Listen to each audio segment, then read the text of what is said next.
from 3 to 6. It's time to get up and get your day started. Get up! It's Sports 56 Mornings with Greg Gaston and Eli Savoy. Good morning, everyone. Good morning. Morning. Good morning. Morning. On Sports 56 and 98.5 FM. The first hour of Sports 56 Mornings is brought to you by Old Dominick Distillery in downtown Memphis. Now, here are your hosts, Greg and Eli. What a weekend it was in the world of sports. I mean, amazing stuff over the weekend. A plethora of different sports. Championships were won. And with all the bad weather we had in the area, there was plenty of time to watch these events on the big screen. Hope you had a great weekend. It is time to get busy once again as we kick off the new work week. It's the Monday, June 15th, 2026 edition of the program. Sports 56 Mornings, we like to call it here in America. Greg Gaston, Eli Savoy, Jay Ham with you, broadcasting live and local from the Family Leisure Studios. Family Leisure Summer officially begins this upcoming Sunday, but it already feels like summer, and you can get everything you need for a great summer at Family Leisure, 2120 Whitten Road, just north of I-40. Weather-wise, as I mentioned, we had a lot of rain, a lot of thunderstorms, flooding, unfortunately, in the region. But today, man, oh man, you're going to wake up to some beautiful weather. Right now, 68 degrees feels fantastic. It's going to warm up to about 83, but less humid, so it should be a beautiful day. Nice day for outdoor activities after a weekend of sitting inside. Tonight, mainly cloudy, 67. And then it looks like for the next few days are going to be really nice before the better threat of the rain returning on Thursday, although about a 55% chance on Wednesday. Hour one of the program is brought to you by the great folks at Old Dominick Distillery. They are located at 305 South Front Street, created in Memphis. In fact, created 150 years ago. That is when they started, the Canale family's arrival in Memphis. But the revival began in 2017 downtown when the doors opened to the public. Go get yourself an award-winning craft spirit. Swing by for a pregame cocktail, maybe a nightcap after a night in downtown Memphis, watching a sporting event, some sort of entertainment. Maybe you're just going downtown to enjoy one of the great restaurants. Cap it off with a cocktail from Old Dominick Distillery in that distillery bar, which is fantastic. You can celebrate your wins with a guided tour. If you haven't had a tour yet of Old Dominick Distillery, what are you waiting for? Old Dominick Distillery, come for the spirits, stay for the experience. Cheers to Memphis, and cheers to Knicks fans. Wow, 53 years in the making. They win the NBA title. The Stanley Cup won last night by the Carolina Hurricanes for the first time in 20 years, beating Vegas in Las Vegas. The United States off to a great start in the World Cup. We got the College Baseball World Series going on. Unfortunately, Ole Miss, the first team eliminated. How about Blaze Jordan, the youngster from DeSoto Central, gets the call up to the Cardinals and does not disappoint. We got all that coming up on the program today. Plenty of Major League Baseball news, golf news as well. We got no guest today, so plenty of time to take your calls and texts on the Sissy's Log Cabin listener lines at 901-360-8255. Of course, next week is the NBA draft. We got that going on. It's going to be a big week in college sports with everything that's going on with the Protect College Sports Act and everything with the congressional hearings that took place last week. Now the bill's going to be readjusted. We'll see if that gets passed. Just so much going on for what is supposed to be really a slow time of the year in the world of sports. Eli, how are you? Hope you had a great weekend.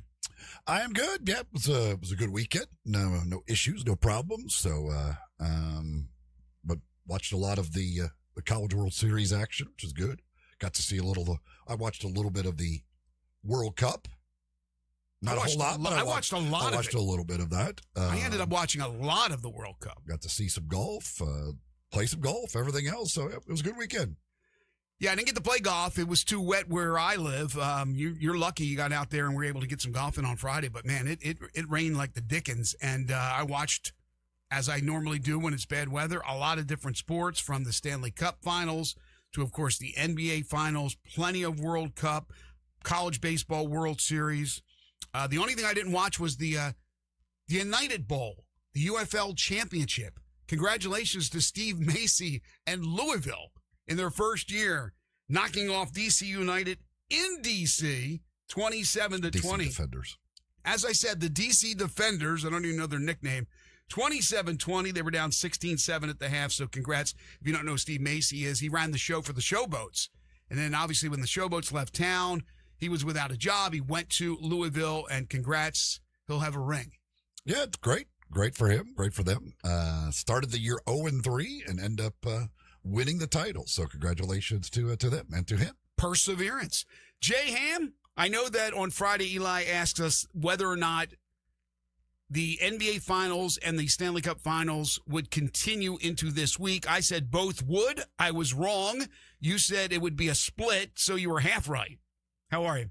I'm pretty good. And the split that I was looking at, I was right on that part, because I'm like, this is the same script that we got the first 4 games. Why would it change for game 5? It did not change whatsoever. It is absolutely amazing. Congratulations to all those long-suffering Knicks fans. Their first NBA title since 73. It is hard to believe. This is the 8th year in a row that we had a different NBA winner. And again, you go over a 53-year period. And that's how long it's been since the Knicks won it all. Just, again, it is hard to believe when you know they get free agents, the trades, drafting has not been great. Think about this. They win the NBA title. None of their starters were drafted by the Knicks. None of them. In fact, in Game 5, the decisive game, the Knicks got 2 points from a player who was drafted by the actual team. So that means Leon Rose and William Wesley and everybody in the front office did a great job to be able to secure this victory. They beat San Antonio 94-90 to win the series 4-1. Jalen Brunson, superhuman. 45 points, one of the great NBA Finals clinching performances ever. 4 of 7 from 3, 13 of 15 from the free throw line, named the series MVP. And for the 4th win, meaning all 4 wins for the Knicks in this NBA Finals, they rallied from double-digit deficits. This time they rallied from 16 down. So as Jay Ham just said, Eli, same script. Great start for the Spurs. Knicks are kind of playing with their food. And then all of a sudden in the 4th quarter or the second half, Brunson takes over and the Spurs can't find the ocean from the pier. And once again, De'Aaron Fox was awful. Yeah, it's amazing when you look at the first quarter of all these games and think that the Spurs only won one of those games. I mean, it's virtually impossible. You would think to do that every single game and only win 1 out of 5. Yeah, I mean, with De'Aaron Fox, again, just brutal. And then Stephon Castle going 1 for 10, just could not score the basketball. I mean, 90 points.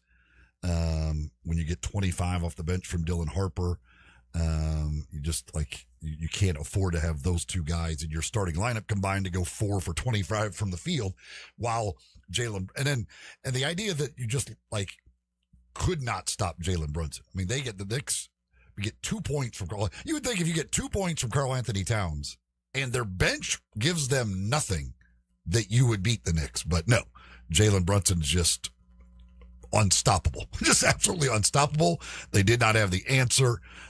Just incredible to think that every single game they were able to rally. When you go back to the Cleveland series, I get the amount of times they made these comebacks. It's just absolutely incredible. And they end up with the best point differential ever in an NBA postseason and trailed by double digits constantly throughout the postseason and still won these games easily. Jay Ham, the Spurs led 73% of the minutes that were played in the NBA Finals. Yep.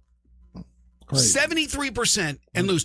What could they have done differently, in your opinion, to have slowed down that Jalen Brunson train? Anything? Saturday night, no. It was time. He was on a mission, right? Yeah, it was time Saturday night. But it all just it's a culmination of things that just break down throughout the course of a half.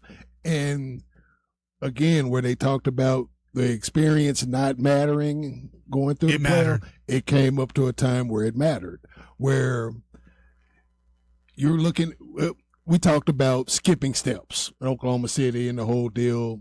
Like, if they get past Oklahoma City, we were all generally looking at they'll be able to win the finals. But it was another step that they had to learn, and they had to go through it with another team who had to go through those steps too. 2023, the Knicks lost in the second round to the Heat, to the team that went to the finals. They lost to the finals participant the last 3 years until this year when they got through. So it was really more about the Knicks' time to win more so than anything. Yeah, look, I agree with you, and I agree with you about the inexperience of the Spurs. It just blows my mind, though. It happened the same script in 4 games, Eli. In 4 games. Okay, if you said, all right, one time the clincher, the Spurs are going to blow away the Knicks in the fourth. The Knicks aren't going to be able to make a shot. They aren't going to be able to stop Brunson. The inexperience is going to hurt them. Okay, I'll buy that. 4 games. Double-digit leads on the Knicks, 4 games that they couldn't do anything in the fourth quarter. Maybe their sphincter got a little tight. I don't know. I mean, maybe it was the pressure that they felt with the lead, but the Knicks never quit. You talk about being relentless. Well, that's, again, the one, not that he's got a ton of playoff experience, but the one veteran that is supposed to be that guy for you in the fourth quarters is De'Aaron Fox, and was terrible. He's awful pretty much the entire series, and obviously made the horrendous decision in game 4, but it is like in those fourth quarters, it's easy to play in the first quarter. It's easy to come out. When it's winning time in the fourth quarter, they clearly had trouble, and that is not a surprise on that stage from a young team that you could have some of those issues, and they had issues throughout the series in the fourth quarter. They just couldn't, this one you can't, but they couldn't stop Brunson, obviously. But, 18 fourth quarter points. You can't go out there and continue to just struggle offensively the way they have in second halves and fourth quarters and try and expect to win these types of games. That was the most puzzling thing to me. It wasn't like the Knicks just all of a sudden revved up their defense in the fourth quarter and they were a fortress. Spurs had open shots and couldn't knock them down continuously in the fourth quarter in that series. Now, Victor Wembanyama ends up with 19. He had 14 rebounds. He had 5 blocks. The way that game started, I thought he was going to have 20 blocks. Just 7 of 19, though, from the field. But it's pretty hard when you're getting nothing from Castle. And he's young, but Fox, as you just mentioned, 7 points, 3 of 15 from the field. Just awful in the series. Harper was great. 25 points, 5 rebounds, 4 assists.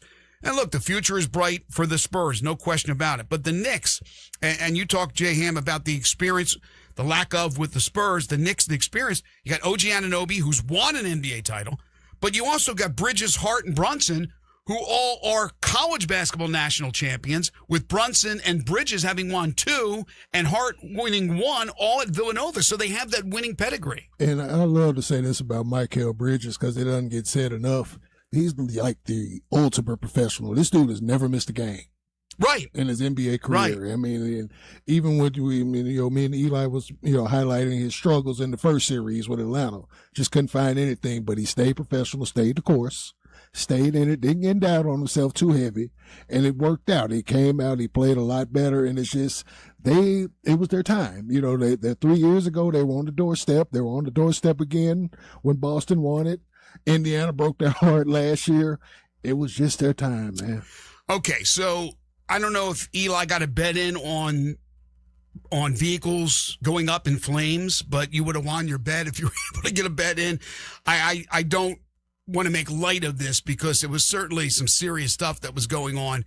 And we got the parade coming up later on this week. Yeah. Hopefully people on their best behavior. But again, some Knicks fans, some people just going out there and just wanting to cause trouble. More than 60 people were arrested in the streets of New York in the hours after they won the championship. Police had 63 people arrested in relation to the game on charges ranging from assault on a police officer, criminal possession of weapons, criminal mischief, disorderly conduct, resisting arrest, obstruction of governmental administration.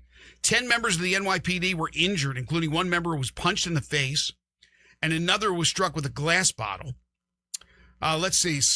Some unruly fans took over streets, failed to disperse, blocked traffic for several hours. Some lit off fireworks in large crowds. Others climbed on tops of light poles, traffic light structures, scaffolding, police said. Then they started to burn buses. Buses, ironically, that were used to transport fans from New York City downtown to the Meadowlands for the World Cup. 5 of them were lit on fire or destroyed with bats and people jumping on them.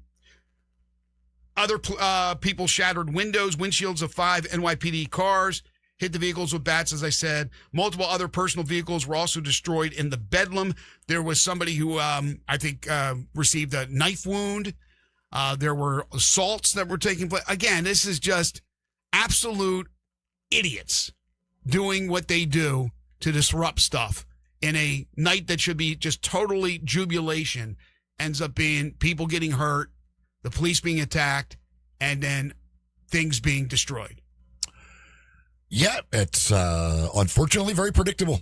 This is what happens seemingly in most places, and certainly in New York. Again, there was no doubt about it that New York would get out of control in a celebration. Yeah, like you said, it's not foreign to New York, and unfortunately, there's bad people or idiots. I like to say idiots all around the country and all around the world. But it's just, especially when everything's so positive right now with the World Cup, all these people visiting, all the stories out there about the Europeans and the Japanese and the South Americans and the Africans that are here going, oh my gosh, your country is unbelievable. And then you see all that destruction. But like I said, it's happened all around the world. We see that, just unruly people just wanting to go crazy just to go crazy. And again, how many of them are real diehard Knicks fans? I don't know. I'm sure there are some, but I think for the most part, these are just morons. But again, congratulations to all the Knicks fans out there. A great win. And what do you think, Jay Ham? We've had 8 straight different winners in the NBA. Can the Knicks go on a little bit of a run, or do you think this is a one-off? I don't know if it's a one-off, but I'll say this. It's the first time that we had 8 different in a row in the NBA. They've never had 8 different champions consecutive like that. That's crazy. But it also speaks to it being a dynasty league. They could come back and make another run at it, but these things are getting harder to predict now, with the availability and everything. They'll be the favorites going in, though. I'll say that. Well, I saw one book, and they had him as the 4th pick. Yeah, I was going to say, I think Oklahoma City has to be the favorite. They had Oklahoma City. They're coming out of the East. They had Boston still. They had Boston number 1. We'll see what happens, obviously. But your point, if Jaylen Brown's gone from Boston, there's still a lot to be decided what way. But, I think Oklahoma City and the Spurs will be the 2 likely favorites, depending on exactly what happens roster-wise. But Jahan's point is well taken. They'll be one of the favorites because I don't think there's going to be any kind of uprooting with this roster, right? This roster's intact for next season, At least for next season, yeah, I would think so. So maybe, come back in another run. Because we know the road guys are going to get paid eventually. Absolutely. It's just what happens in this. The Spurs, by the way, for the series, shot 37% from the field and 26% from three-point range in the second halves of games. That's... Can't win that way. Fourth quarter, 33% from the field and 26% from three. Again, I don't think it's anything different than the Knicks were doing defensively. I think that was the Spurs tightening up. Let's make them mislead. What did you think of Wembanyama's comments? That we dominated this series. I agreed. It's one of those learning points, though. They knew where they were. They just didn't know how to finish it. It's funny. You got to be able to close. The bottom line, you got to be able to close. It's funny because when I heard those comments or read those comments, I didn't hear him say it, but I thought the same thing. But I could see it, people looking at it both ways. One, he's right. As I said, they led 73% of the minutes. 73% of the time they led, they couldn't finish. So in that sense, they were dominating. But then the other people said, no, here's how you dominate: 4-1. That's the most important number. 4-1. That's a domination. Get to the in-game result. Yeah, Exactly. so you didn't dominate Wemby. You lost 4-1. But I like that Wemby. Look, Wemby's a breath of fresh air. He's a guy who's not afraid to speak his mind. He's not afraid to make a prediction in his favor. And if it comes up short, it comes up short. Wemby was fantastic. Wemby is going to be an incredible player for years to come in the NBA. Can he be the face of the NBA?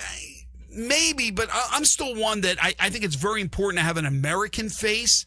But around the world, certainly people right now are looking at Wemby. They're looking at Wemby over Giannis. They're looking at Wemby over Jokic, over Doncic, all these great. SGA, who's a Canadian. I mean, right now, Wemby is the hot name. But I still think to be the face of the NBA, I don't know. I think that mantle has enough space for multiple. Just my take on it. I think you can go with Wemby. I think even without Ant really pushing to be that, he'll be that just because he's personality. Giannis is getting older, so probably not so much as with Giannis, but great global ambassador, all the way around. Yeah. Just a lot of, Shea, as you mentioned, Cade. Tatum, it's going to be important for Tatum to be the guy, yeah. There's a lot of them that you can put up there on the mantle as a grouping to represent as the face, Yeah. I agree with you. Jalen Brunson is right now. There you go. That's right. The king of New Jalen York. Brunson is That's right. He is the talk of the league. Yeah. I mean, it is, that dude is obviously the whole Becky Hammond stuff, all of that. But I mean, that dude, what he's, that's a great point. Being in New York City and doing this type of stuff, that's crazy. The Knicks pantheon. I mean, where does Jalen Brunson? People love Patrick Ewing. Greatest Knick of all time. You already giving Brunson that crown? Yeah. See, I wonder if people still look at it as maybe Willis Reed or Clyde Frazier. Some still think Pat Ewing, but again, Pat, who was great, perennial all-star, didn't win a chip. It ain't even about Pat not winning a chip. It's what Brunson did. It's what Brunson did, and he sacrificed $113 million to do it. Yeah, that's a great point. I think it's got to be Brunson. I mean, it has to be Brunson right now with what he has done to help this Knicks. But they all contributed. They all contributed. And again, this was a team that Leon Rose and company built in trades and free agency. They did. This is not from the draft. You can win from the draft, but the Knicks proved that it doesn't have to be the draft because the Knicks can get free agents. Dolan's spending money. As much as they hate Dolan, he's spending money, and people want to go and play in New York City. Come on. So they can get the free agents. They can make the trades. All those moves they made, getting Brunson from Dallas, getting Cat from Minnesota. How about Minnesota? It seems like the players leave Minnesota and they win chips. I don't know what it is about Minnesota. We got Garnett. There's several. I saw a list of several of them. Wiggins. Now Cat. So Anthony Edwards is going to be getting a little. Now, Edwards will probably say, I can do it here myself, but DiVincenzo went the other way. He wanted Milwaukee and then came to me. I feel bad. I feel bad for DiVincenzo. He was with those Villanova guys. Yeah. He was the one guy who was dealt, and he ends up the only one without an NBA chip. So just incredible. Now, of course, teams can deal with their own free agents right now. Teams can make trades right now. We got the draft next week. And then the free agency period opens up. So if you thought for a second that the season was over, not so fast, my friends. Yes, technically the 25-26 season is done. The Knicks are the champions. But it's already started for 26-27, and it's going to be a busy couple of weeks coming up in the association. Once again, hour one of the program brought to you by the great folks at Old Dominick Distillery, producing Tennessee whiskey, bourbon whiskey, Honeybell citrus vodka, Formula 10 gin. You can pick up those spirits anywhere in the area, anywhere around the country pretty much now. Almost every state now has Old Dominick products. And, of course, you can go downtown to the distillery bar at the distillery and enjoy those fantastic spirits from Old Dominick. Check out their website, OldDominick.com. They list all their whiskeys and spirits. They list all their signature cocktails and instructions on how you can make them at home using Old Dominick spirits. Old Dominick Distillery, come for the spirit, stay for the experience. Cheers to Memphis. You're tuned into Sports 56 Mornings with Greg and Eli on Real Sports Talk, Sports 56 and 98.5 FM. Be sure to download our Hub 901 app for instant access to Sports 56 and all the Flynn Broadcasting stations from anywhere. Go to the App Store and get the Hub 901 app today. Looking for sports in all the wrong places? Try the Owner's Box Sports Bar and Grill in Lakeland's Town Square. Fun, exciting, friendly, and comfortable with wall-to-wall TVs. 24 taps for all your beers, including $3 domestic and $5 craft pints on Mondays. Monday through Friday, 3 to 6 happy hour. Music bingo Tuesdays. Daily specials and online ordering. The Owner's Box Sports Bar and Grill in Lakeland's Town Square. Highway 70. Check Facebook for daily specials and weekend music at the Owner's Box. Hi, this is Troy Five-Ash, owner of Five-Ash Roof Services. I wanted to take a minute and discuss advertising with you. There are so many websites that list the best service provider in your area. Even the BBB has an accredited list. You know the one thing they all have in common? A company like mine has to pay to get on that list. So that begs the question, can those lists be trusted? You know what can be trusted? History. We've been around for almost 30 years providing customers with the best service and the best products that we possibly can. So if you need a roof, siding, or gutters, give us a call. We'll come talk to you and let you decide for yourself whether or not we know what we're talking about. Five-Ash Roof Services. Best products, best warranties, and in many cases, the best price. We're fair, honest, and ethical. 367-0050 or memphisroofer.com. 367-0050 or memphisroofer.com. Five-Ash Roofing, it's what we do. We're here for you. Being there for those we love can be so hard for people with chronic migraine. 15 or more headache days a month, each lasting 4 hours or more. Botox, onabotulinum toxin A, prevents headaches in adults with chronic migraine. It's not for those with 14 or fewer headache days a month. It prevents, on average, 8 to 9 headache days a month versus 6 to 7 for placebo. Prescription Botox is injected by your doctor. Botox effects may spread hours to weeks after injection, causing serious symptoms. Alert your doctor right away, as trouble swallowing, speaking, breathing, eye problems, or muscle weakness can be signs of a life-threatening condition. Those with these conditions before injection are at highest risk. Side effects may include allergic reactions like rash, breathing problems, dizziness, neck and injection site pain, and headache. Don't receive Botox if there's a skin infection. Tell your doctor your medical history, muscle or nerve conditions like ALS, myasthenia gravis, or Lambert-Eaton syndrome, and medicines like botulinum toxins, which may increase the risk of serious side effects. Why wait? Ask your doctor about Botox. Visit BotoxChronicMigraine.com or call 1-800-44-BOTOX. Saturday morning at 10 o'clock, come hang out on the back porch. An hour full of the hottest topics and important people around the SEC and only the SEC. The Back Porch, Saturday morning at 10 right here on Sports 56 and 98.5 FM. Sports 56 traffic. Good morning. Traffic's on the increase coming down I-40, pretty much on schedule here, coming in from Fayette County into Shelby County, passing 269 Chambers Chapel. Is crowded now at times up through the Midtown area, more so than it was 10-15 minutes ago. On 240, especially going northbound here up by Lamar. Bridal season is here. Shop local. Do it this week at Weimer's Jewelry, 7525 Highway 64. You always save money when you go there first to Weimer's Jewelry on Highway 64. I'm Commander Chuck, you're on time traffic.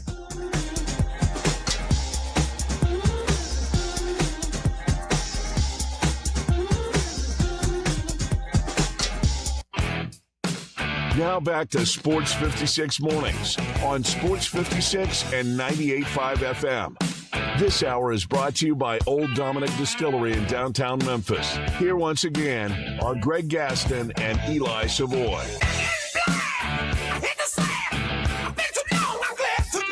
Welcome back, 728 here at the Family Leisure Studios. I got a text here on the Sissy's Log Cabin listener line, 360-8255, 360-8255. John texts in, says, is born and raised in New York City, grew up a Knicks fan. However, living in Memphis for almost 30 years, I've grown to love our Grizzlies, and I'm a longtime season ticket holder.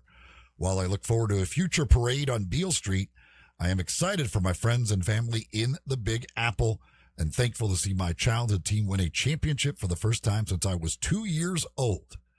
Well, congratulations to Congrats, you, John. Congrats, our friend Matt Infield. Yes. New Yorker, Knicks fan. I'm sure there's a lot of New York folks, a lot of Knicks fans. There's always a ton of Knicks fans when the Knicks come to town at FedEx Forum. You know what's interesting? In New York, right, they have two of everything. Hockey, they have three. And you always hear them say, in football, it's split with the Jets and the Giants fans. And hockey, you got the Rangers and the Islanders. Of course, the Devils over in New Jersey. Baseball, you have the Yankees or the Mets. but there's only one NBA team. Why do they always put down or forget about the Nets? I'm not saying there's a lot of Nets fans, but the Nets are in Brooklyn, for goodness sakes, a beautiful arena, Barclays. They played in New Jersey, right there in the New York area. Why is it never there's two teams in New York when it comes to basketball? Usually because one of them is good and the other one isn't, and so it's easier to roll with the one that's good. Because when the Nets are good, they show up. Yeah, but the Knicks have had some lean years too. But I could see it's long standing with New York. You're going way back with the Knicks, but I don't know. It's just weird how they always say, "Yeah, we got two. Basketball. We only have the one." No, you actually have two. But I understand that it's more Knicks fans than Nets fans.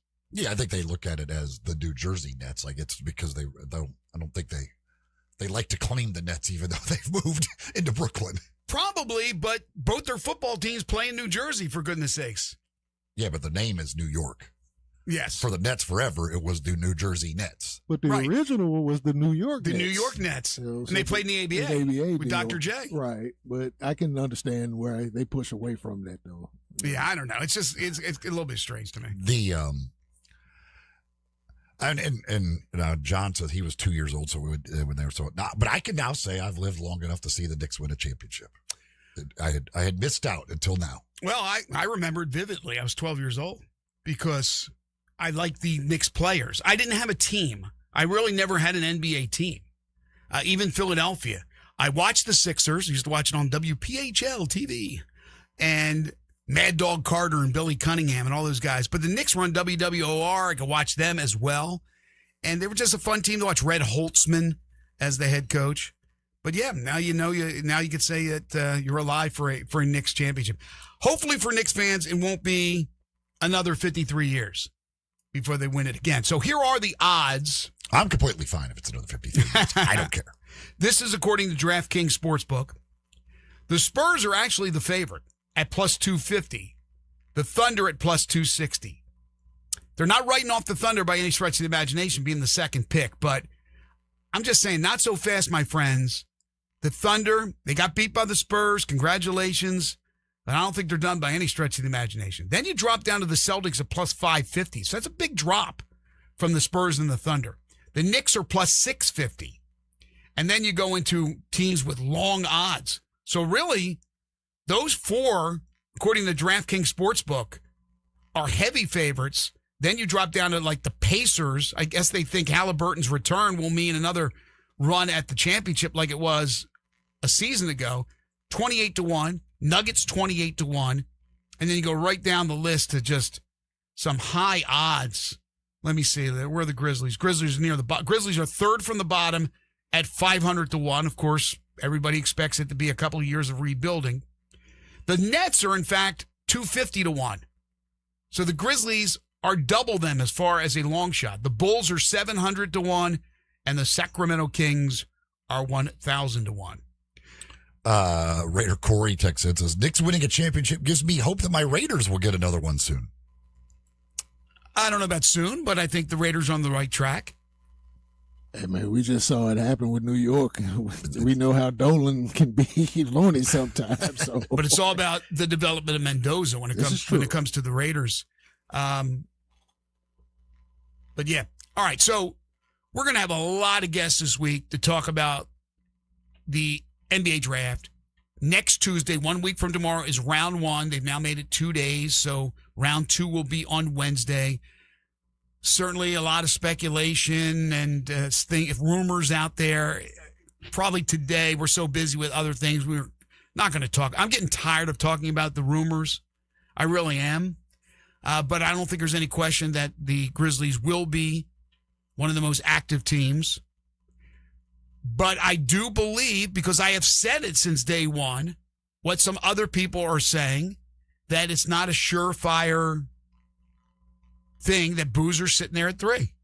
And who was it? Kevin O'Connor over the weekend that predicted that Peterson would end up at the Grizzlies at number 3. That it would be DeBonsa and Boozer. Or it could be Boozer and DeBonsa. It's just not. And if it's Peterson, I know you love Peterson. I know a lot of people love Peterson. I think he could be great. But I also am a little skeptical. The last thing you want is, oh, God, another guy who gets injured. You talked about Bridges, never misses time. I mean, that's such a rarity. It's an albatross. So we'll talk a lot more about that as the week progresses in the next week. The question now is, with the finals over, as things start happening, do the Bucks move Giannis this week?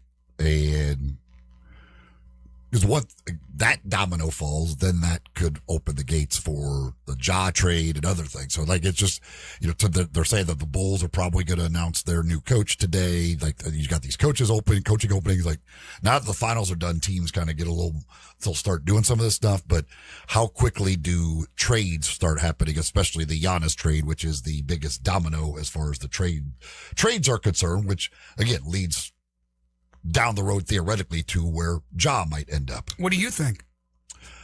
I mean, just based off the reporting, I mean, everybody seems to think it's going to happen before the draft. And so I would think that there's a good chance that we get a trade. Now, there's various rumors out there, the Miami situation, all that. Are they trying to get, how truly interested is Boston? There continues to be a lot of talk that Boston has made an offer, or at least is very interested in getting into this and basically willing to give up anybody other than Jason Tatum. Is that partially to make Miami, is that going to motivate Miami to increase their offer maybe in order to try and get him? So, but I would guess, just based on everything that is out there, it will happen before the draft. So it could very well happen this week. Giannis and Tatum, that's scary, isn't it? That combination? Yeah, it's a pretty darn good combination. Now, Jaylen Brown and Jason Tatum's a pretty darn good combination. They're not bad. Jaylen Brown's pretty darn good. But Jaylen Brown seems as if he'll be the sacrificial lamb. If it's Giannis, he'll be the one that's dealt maybe a 3-team trade. They've talked a lot about that, but you have to give up something to get something, and it's going to take an awful lot to get Giannis. It's going to be Jaylen Brown and some other players and a bunch of draft picks. Yeah, I mean, certainly it's the thing is yes, how does that come together, and how many teams end up getting involved, all of those things, and where everybody ends up happening. But yeah, you put Giannis with Jason Tatum, a few other guys that'll still be there. Scary hours. I mean, that's tough to guard those two guys at their size with the way they play. How do you get who do you defend those two guys with? Most teams don't have guys that size, that athletic, and you got two of them. That's nasty. Again, with the draft, so much that we will get into this week, but I saw the video yesterday from Mike Miller's place with his players, as he is, of course, an agent. And I'm looking at those guys that he has, including Philon and Quaintance, and he has the kid from Stanford. He may have 4 first-round picks, Mike, when it's over. Well, Ament certainly is. Philon certainly is. Oh, I forgot about Ament, yeah. And most people believe Corey will be and Quaintance will be. So yeah, he's got a nice little stable of players, but I saw that video yesterday. Over the weekend, we had the World Cup beginning. We'll get to that later on. We also had the College World Series, which started on, I think, Thursday or Friday. Friday, I believe. And Ole Miss, unfortunately, has been eliminated. They're the first team out in Omaha. They lost Friday to North Carolina 6-2, had the early lead on the Tar Heels. And then in Game 2 yesterday, a must-win against Troy, had a 6-2 lead over the Trojans, and Troy rallied to win 12-8. They took advantage of the Ole Miss bullpen. Troy gets their first ever College Baseball World Series dub, and the season ends prematurely for Ole Miss, but they did make it once again to the World Series. Of course, they won the championship several years back with Mike Bianco. This time they come up a little bit short. Yeah, certainly disappointing way to end it in Omaha, but the fact that it ends in Omaha makes it a little easier to stomach. But yeah, yesterday looked good, looked like they were in a good position, and then the one inning with the controversial balk call on Hunter Elliott where they were having issues with the PitchCom device. And then, but I give him credit afterwards. He did use that as he just simply said, listen, it's not the balk I gave. If I don't give up the hit afterwards, we're fine. And, Troy's offense just kept clicking there. Then they had the pop up on the infield that they dropped. And it ends up in a 0-2 trip to Omaha. But, I know Ole Miss fans very happy to see their team back in Omaha. Hunter Elliott, what a class act in his finale at Ole Miss. Troy, with the 12 runs, they did it on 14 hits. Ole Miss, when you look at the offense, 8 runs, 12 hits. Usually good enough to win a game, but not in this case. Also on Sunday, in a winner's bracket game, North Carolina, again, who knocked off Ole Miss on Friday, beat West Virginia 5-2. So you got North Carolina sitting at 2-0 on that side of the bracket. West Virginia and Troy, they're 1-1. They'll play an elimination game. That won't be today. It'll be tomorrow, I believe. Yes. And then on the other side, you had on Saturday, Oklahoma beating Alabama 9-0, and Georgia all over Texas 7-1, all 4 schools from the SEC on that side of the bracket. So that sets up for today an elimination game between Alabama and Texas. Alabama, 7th ranked in the country, Texas 6th ranked in the country. And then you'll have in the winner's bracket number 3 Georgia against Oklahoma, not in the top 25, as they will play in a winner's bracket game. Well, it's the top 25. That's the seedings. There's only 16 seeded teams. Okay, whatever it is, 16, but Oklahoma's not seeded. Yeah. The Oklahoma, with what they did to Alabama that was impressive as hell. And then Georgia just looks. They look like the team to beat, Georgia right? just is. They won the SEC regular season. They won the SEC tournament. We know how good the SEC is. They are clearly the best. They've been the best team. They look like they are on a mission. Texas might very well be the second best team there. And Georgia just destroyed them. So it looks like it's going to be hard to beat Georgia. However, again, it's baseball. So North Carolina looks really good. North Carolina has been red hot, and they've looked really good in their games. So. Well, they were 2 outs away from elimination against Southern Cal in the Super Regional at home at Chapel Hill. They almost got eliminated, but sometimes that happens. Teams on the brink of death, and they come back and they end up winning it all. All right, we got a lot more baseball to talk about, including some heroics for a local star. We'll do that. As I mentioned, we'll get into the World Cup later, the Stanley Cup final. That is over now with Carolina winning. We got PGA to talk about. So much more to get into, and your calls and texts as well. Keep them coming in on the Sissy's Log Cabin listener lines at 901-360-8255. Lawn Solutions is one of our sponsors here on Sports 56 Mornings, a locally owned weed control fertilization company that serves the greater Memphis area. Brandon Holly and his team of professionals can take care of your lawn. They have done so for years and years. You go to lawnsolutionsinc.net or you call them at 901-867-5626 and ask for Brandon. You get complete transparency.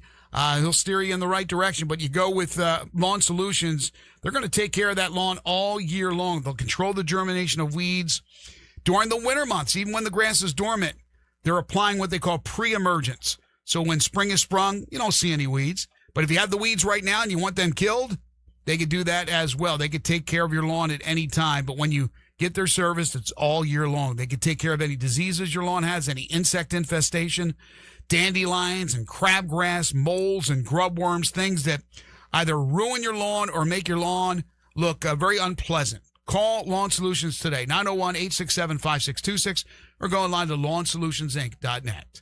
This is Sports 56 Mornings with Greg and Eli on Real Sports Talk, Sports 56 and 98.5 FM. Broadcasting from the Family Leisure Studio, we are Sports 56 and 98.5 FM. Looking for that perfect piece that says forever? As did Grammy winner Lainey Wilson for her engagement. Discover the elegance of Holly Winter Fine Jewelry in Germantown. From stunning custom designs and engagement rings to timeless gifts she'll treasure for years, Holly Winter offers personalized service and beautiful fine jewelry for every occasion. Visit Holly Winter Fine Jewelry at the Shops of Forest Hill on Poplar, where Memphis finds sparkle, style, and something truly special. Holly Winter Fine Jewelry, 9155 Poplar, Suite 18.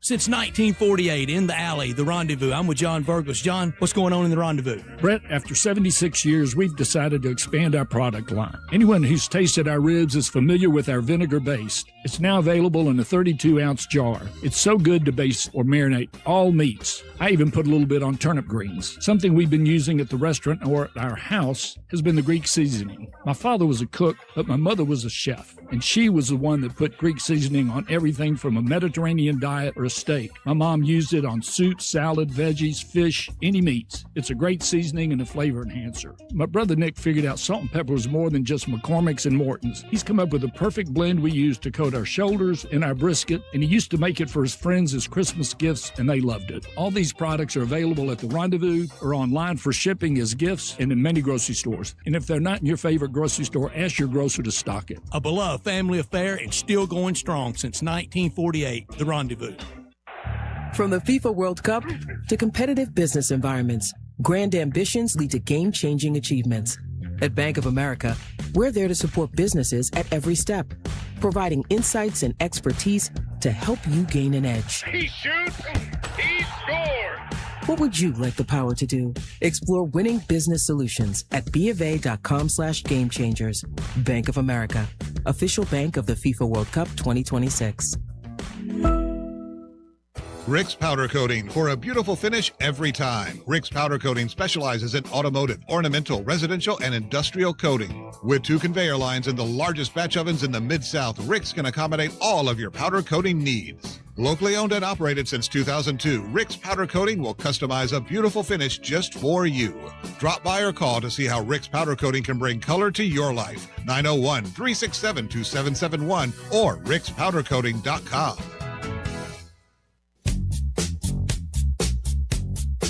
Now back to Sports 56 Mornings on Sports 56 and 98.5 FM. This hour is brought to you by Old Dominick Distillery in downtown Memphis. Here once again are Greg Gaston and Eli Savoy.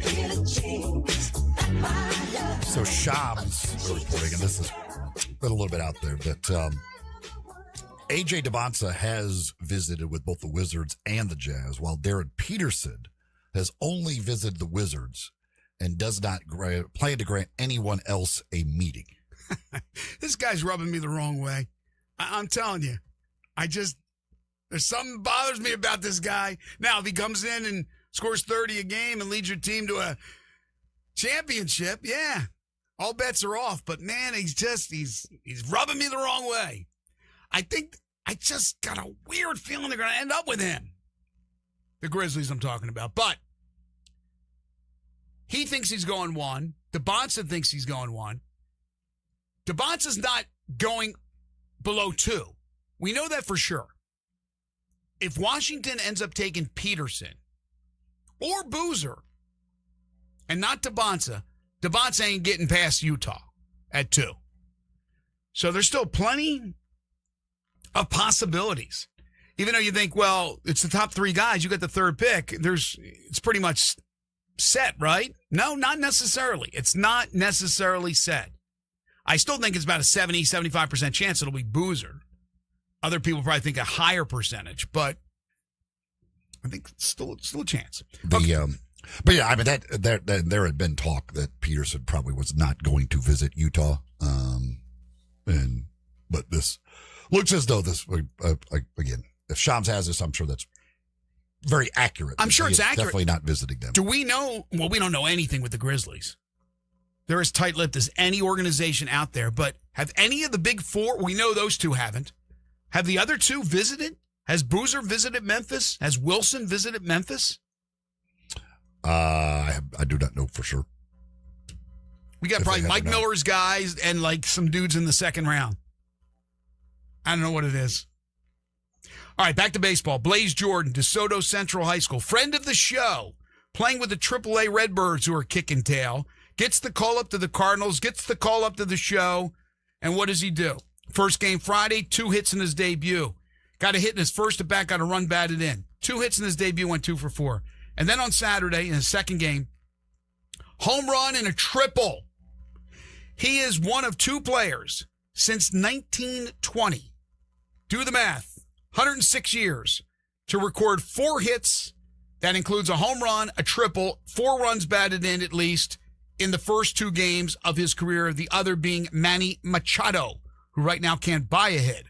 But Blaze Jordan, a blazing start, if you will, had another hit yesterday, so he's got a 3-game hitting streak for the Cardinals. Yeah, great start for him, and obviously good news for the Cardinals. But yeah, he did get the fans who caught the home run. He got the ball from his first career home run. So, but yeah, can't ask for much more than that for your opening weekend. And in the meantime, Nolan Gorman sent down to Memphis, and Victor Scott was also sent down to Memphis. I know Scott's been playing. The Redbirds just finished up a series, I think, against Tidewater. They're back home to play Nashville tomorrow. The first half championship is on the line against the Sounds, but I don't think Gorman's played yet. I could be wrong. I didn't see the box score, but Nolan Gorman, a guy really, really struggling, and there's many that believe he'll never, ever play again in St. Louis. Maybe traded from the organization. Who knows? There's a lot of those guys around baseball that are really, really struggling to actually hit the baseball. Well, when you got Mizorowski throwing 104.7 miles per hour, it's hard to hit a baseball. Boy, what he did the other day, I mean, again, it's game after game after game, but man, his performance the other day was silly. I mean, against my Phillies. 15 Ks, gave up 1 hit, 6-0 shutout win over the Phillies. Did he reach 105 or is 104.5 the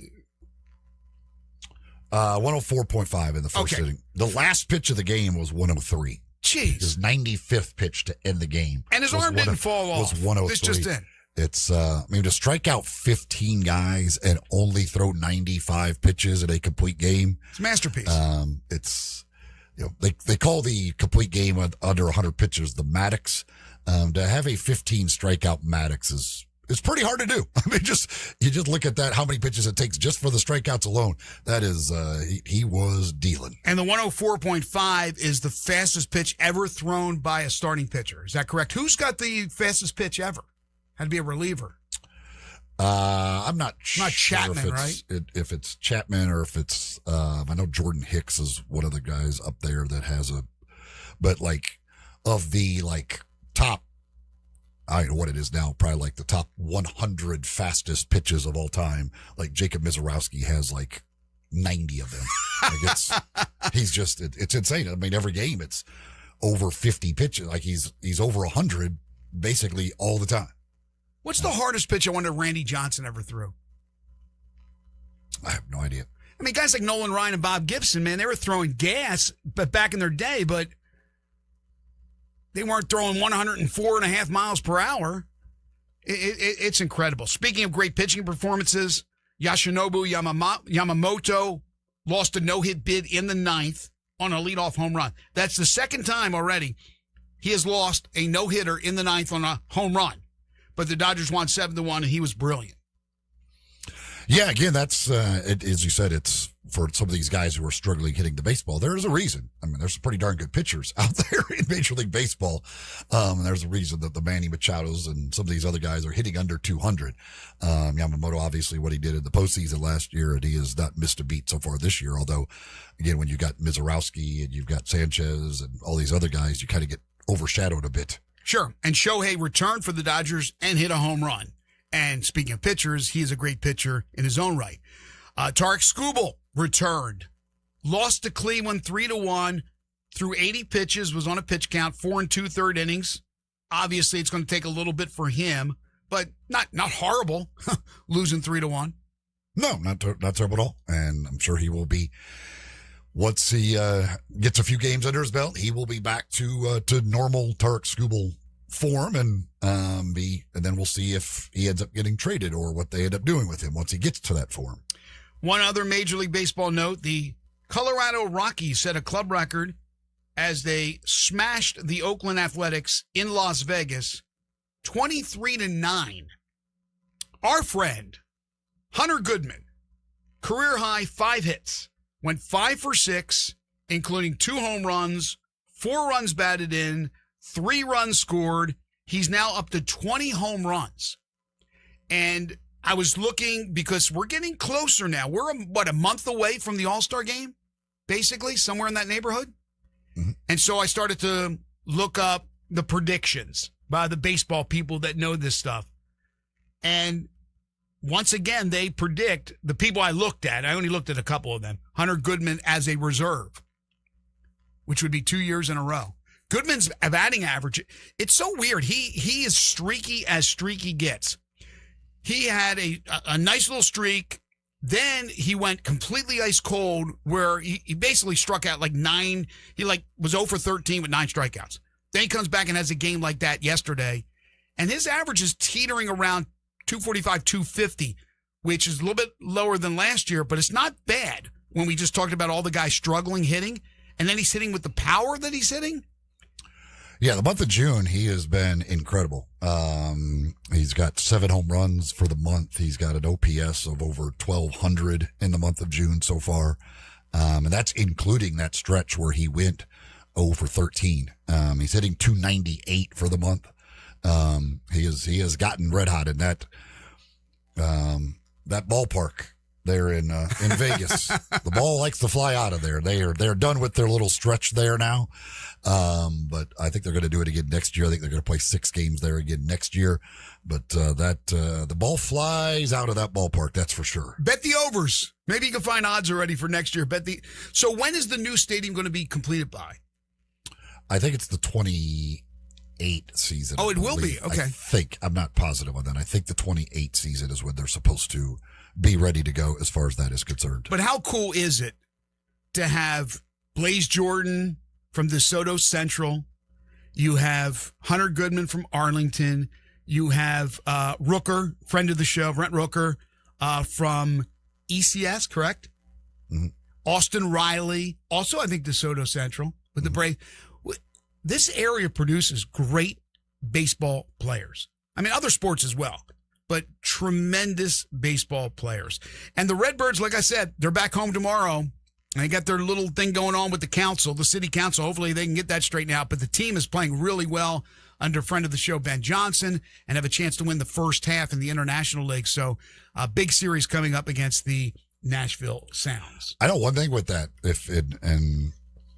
when the schedule does come out for next year, there's going to be a lot of hitters who are looking to see if maybe they get lucky to get the Las Vegas games against the A's. Right? Luck of the draw. Are we getting to go to Vegas? Oh, no, we got to go to Sacramento. That's not as much fun. But there will be hitters frothing at the mouth to get to that ballpark. Yeah, I just mentioned a few of those players. Front Row Jay texts in about Will Brick, some of these great players that we have. I mean, it's on and on and on. And you can go over the years. You can go back in time. Of course, Matt Cain, who was on with us, was it this year? Earlier this year? Matt Cain, earlier this year, he was inducted into the Hall of Fame. And that was the State of Tennessee Hall of Fame, right? Tennessee Hall of Fame. And he joined us on the show. But yeah, I mean, there's just a plethora of great players.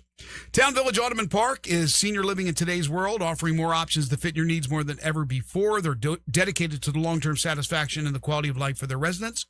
All they ask is that you're 55 years of age or older. So again, if you're looking at your golden years or the golden years of a loved one, a parent, a grandparent, take a look at Town Village Audubon Park. They're at 950 Cherry Road, just off Park Avenue. Great facility. They're online at townvillageaudubonpark.com, or you can call them, set up a tour. You have any questions, they'll answer them for you. 901-537-0002. Tell them you heard it here on Sports 56 Mornings. Independent living, short-term respite stay, monthly options may be the way to go. Everything you need to continue to enjoy life to its fullest is right there at Town Village Audubon Park. Monthly rental with no buy-in. Apartments include full kitchen, washer, and dryer, all-inclusive resort-style dining with multiple venues, bi-weekly housekeeping, outpatient therapy, scheduled local transportation. That's all part of the basic services.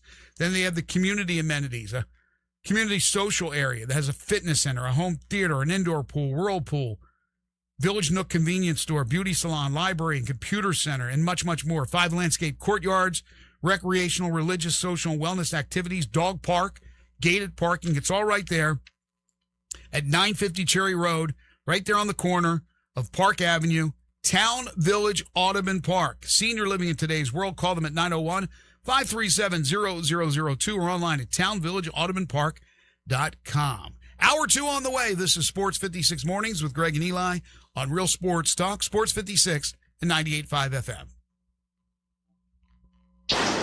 Not only can you listen to your favorite shows on Sports 56, you can also watch video of the shows live on Twitter and YouTube.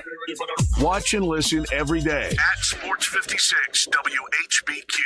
This is Sheldon Rosengarten with Marks Bensdorf Realtors, and I may be Mr. Three-Putt and known as the worst golfer in town, but I do sell some houses for people. There are 7 keys to selling your home quickly for a really good price. First, call or email me to find out about my highly successful strategic marketing program that can help you sell your home quickly at a good price. I guide people what to do and what not to do to prepare to beat your competition. I mentioned 7 keys. Well, if you call me first, you don't need the other 6. Find out why people often say that when you want the job done, call Sheldon. I may be the horrible golfer that people talk about, but I don't fool around when it involves your biggest investment. I'm here to provide answers and good advice to help you. You can reach me at 483-0546 or email me at shellrose@memphisrelocate.com. That's right, relocate is in my name.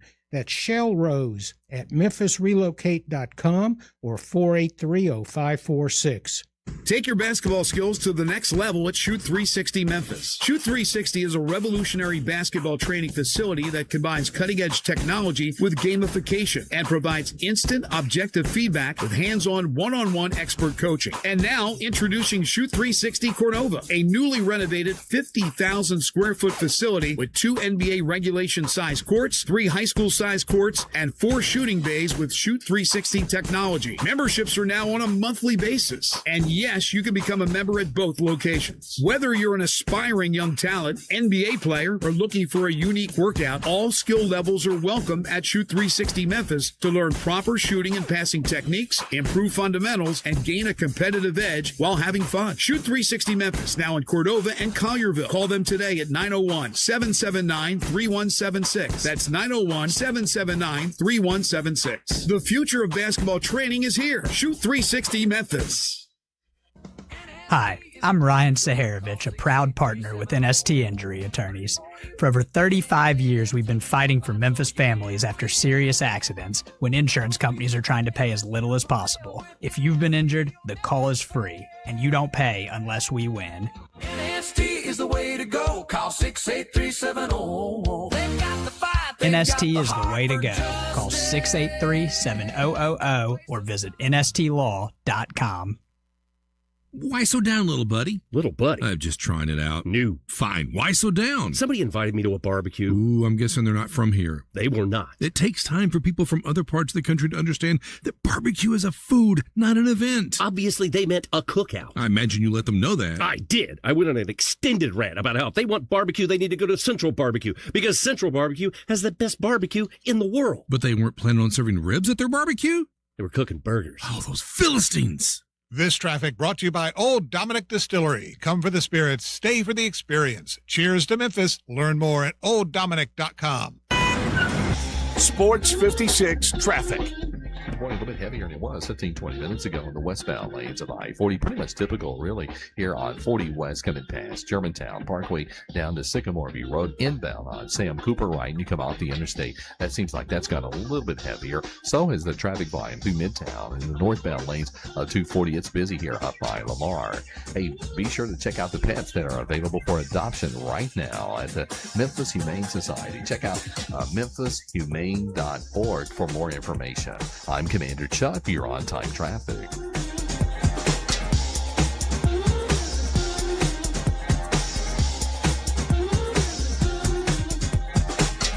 We are Sports 56, WHBQ Memphis, and W253DF Memphis with Brett Norsworthy and Bryant Dacus. Weekday afternoons from 3 to 6. Now back to Sports 56 mornings on Sports 56 and 98.5 FM. This hour is brought to you by James Gaddis Jewelers. Diamonds are forever. Woo! Here once again, Greg Gaston and Eli Savoy.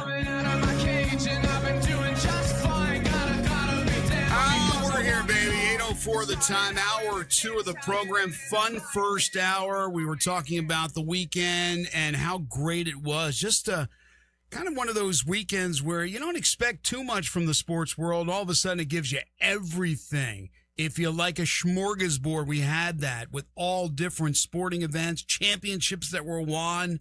Just great all-around weekend in sports. Again, quietly just sneaking up on us.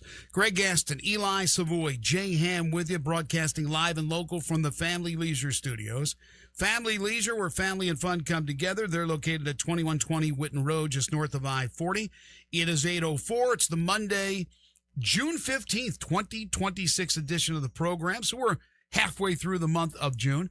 Right now, 70 degrees feels real nice. If you're about to leave your abode, get ready for work.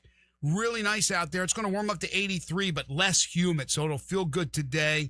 And we're not going to see any of the precipitation. We got so much rain over the weekend. In fact, tomorrow looks nice. It'll start to warm up, though. 89, then 91 on Wednesday.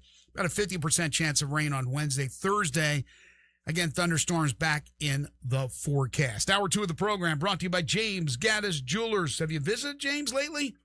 Well, if you haven't, I guarantee you there's going to be things in there you have not seen since your last visit, because they're always changing up things. They're always adding things. And if you're looking to get engaged this summer, this fall, make sure James Gaddis Jewelers is one of the jewelers you check out. They're located at 4900 Poplar between Mendenhall and St. Nick, and on the web at gaddisjewelers.com. Open Monday through Friday, 10 to 5, Saturday, 10 to 4. They're closed on Sunday. From the natural earth diamonds to the lab-grown diamonds, they have a variety of those beautiful rocks waiting for you. They're independently graded and certified. They understand there's a lot of competition, so they make sure they have a price point to suit everyone's budget. But if it's not an engagement ring or wedding ring, personally designed wedding set you're looking for, how about a beautiful watch, rings of all types, necklaces, pendants, bracelets, one-of-a-kind estate and vintage jewelry? They have it for you at James Gaddis Jewelers. And every Monday and Friday, they bring you the Memphis Sports Fact. Did you know the Arena League, Indoor League, Memphis Hound Dogs went to Arkansas and beat the Ozark Lunkers 46-43 on Saturday for their second straight win. They improved to 2-1, and they'll be back at home on Friday to take on Monroe. Now, Eli, put you on the spot here. Do you know what a lunker is? It's a fish. A big fish. Is it a big fish? Very large game fish, particularly a bass, trout, or pike that significantly exceeds the average size for its species. Way to go. How the hell did you know that? Well, I used to fish a lot in my day. Did you fish a lot? Yeah.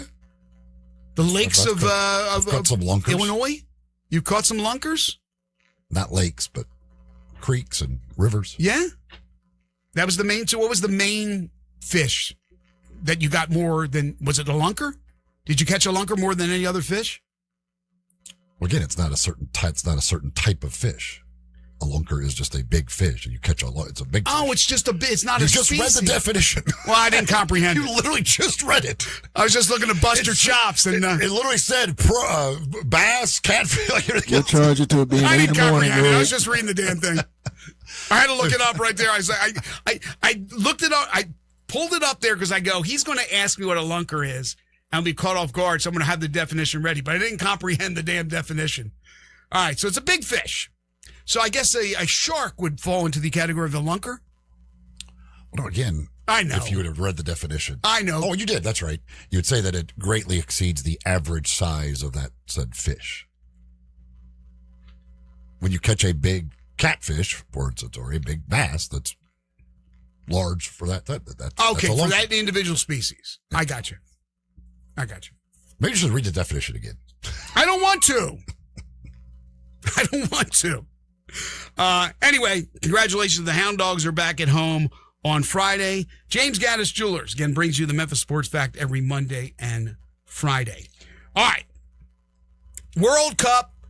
I got World Cup fever. I'll admit it. I'm not the biggest soccer guy in the world. I played the game. I watch it every 4 years. We have an expert that comes on every Wednesday, Lawrence Dockery, throughout the Cup. It's 6 weeks of this stuff.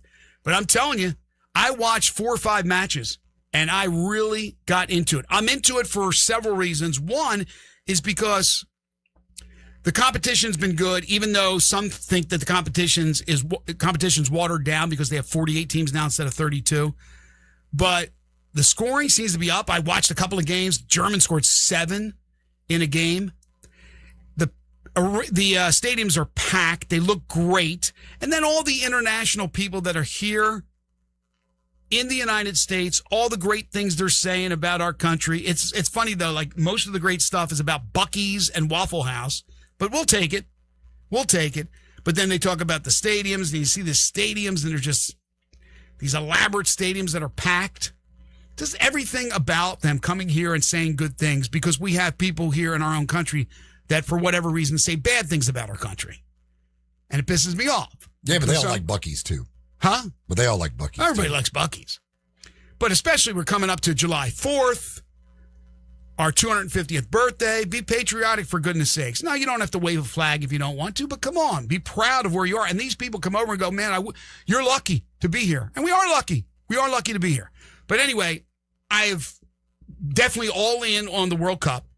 And then when you watch the United States go out on Friday and beat the snot out of Paraguay 4-1, they look fantastic. I don't know how good Paraguay is compared to the Argentinas, the Spains, the Frances of the world, but they're in the tournament, and the United States crushed them. Now, Christian Pulisic only played the first half. He looked great.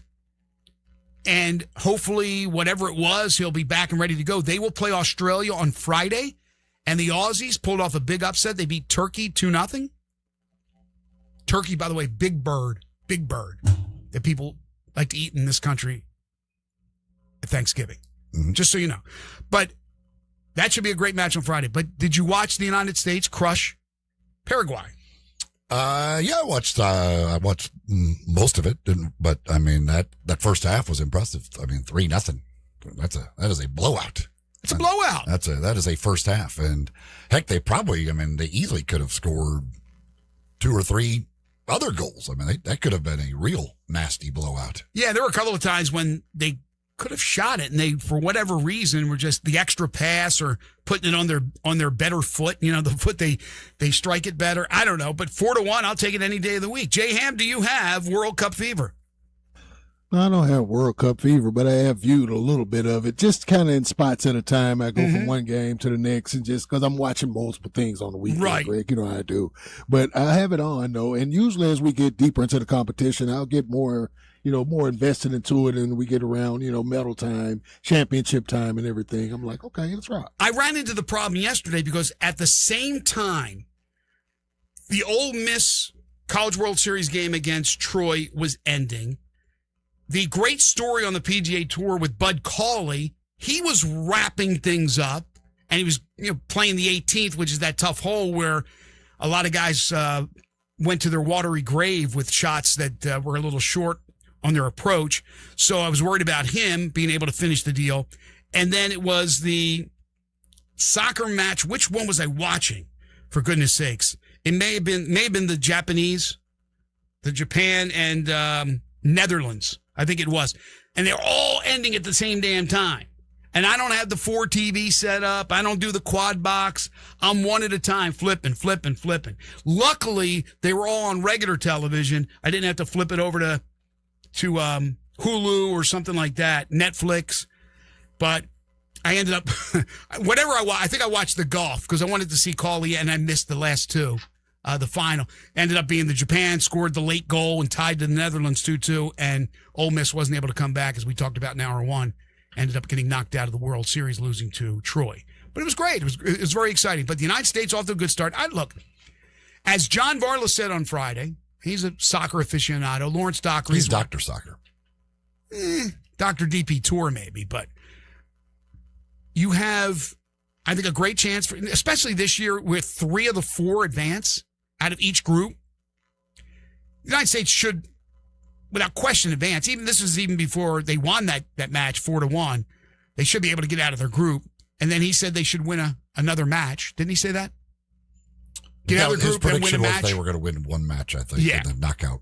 So we'll see. We haven't seen yet. Let me see what the schedule is for today, because we're still in the groups, like the first matches of the group stage, because there's so many damn teams. Today, we see Spain for the first time against Cape Verde, Belgium and Egypt, Saudi Arabia and Uruguay, Iran and New Zealand. Then on Tuesday, tomorrow, France for the first time, Senegal, Iraq and Norway, Argentina for the first time with Messi and Algeria, Austria and Jordan. And then on Wednesday, Portugal with Cristiano Ronaldo for the first time against Congo, Democratic Republic. England for the first time with Harry Kane and company against Croatia. And then Ghana and Panama. So we don't see the second games in group stage of each team starting until Thursday. That's because there's so many teams, like I said, with 48. So 48 divided by 4, that gives you 12. So you got 12 different groups that are competing. So it goes all the way up to Group K, I think. I feel like they could move it along quicker, but play more matches in a day? Yes. That's my biggest problem. The fact that you get a week off in between, Right. I feel like you need to. Because I kept looking, I was like, okay, when does the U.S. play again? I kept looking. I'm like, where else? I'm like, oh, it's literally a week. It's Friday to Friday. Right. And then why the hell are the Americans playing at 3 o'clock or 2 o'clock in the afternoon on Friday? Yeah, it's why is that not a primetime game? It's in the USA. It is Team USA. How in the world does Fox allow that to happen where that's not the primetime game? I'm looking for the same thing you're looking for. I'm like, okay, they may be back Tuesday, Wednesday, something like that. Man, a whole week? Oh, how about the fact that they won't allow the stadium name to be used? The whole sponsorship thing, right? Yeah. It's Dallas Stadium. It, Dallas, New York, New Jersey Stadium. Atlanta Stadium. And then even like at Levi's, I don't think they've played a match yet there in Santa Clara where the 49ers play, but they've already put something over the Levi's in the stadium. I mean, come on, man. It's all about their sponsors. I know Lay's is one of their sponsors. Yeah. I couldn't even tell you the other sponsors, but that's what they do. I know McDonald's is one. Is it? Yeah, because they got the damn Beckham cups. They're selling cups and everything. The Beckham commercial. Yeah. By the way, we're oversaturated with Beckham. Who's the other one that keeps running commercials for it? There's somebody else that has some World Cups thing going on. One of the banks? One of the banks, maybe? Remember what it is. Yeah, but Beckham's like every commercial Beckham's on. So for goodness sakes, man. That's the other one that I don't. The McDonald's is the only one I see with them on. Beckham had his Hollywood star. Beckham. I'm thinking to myself, did Beckham act? Is Hollywood stars like actors, or is it like anybody? Like I know he's famous.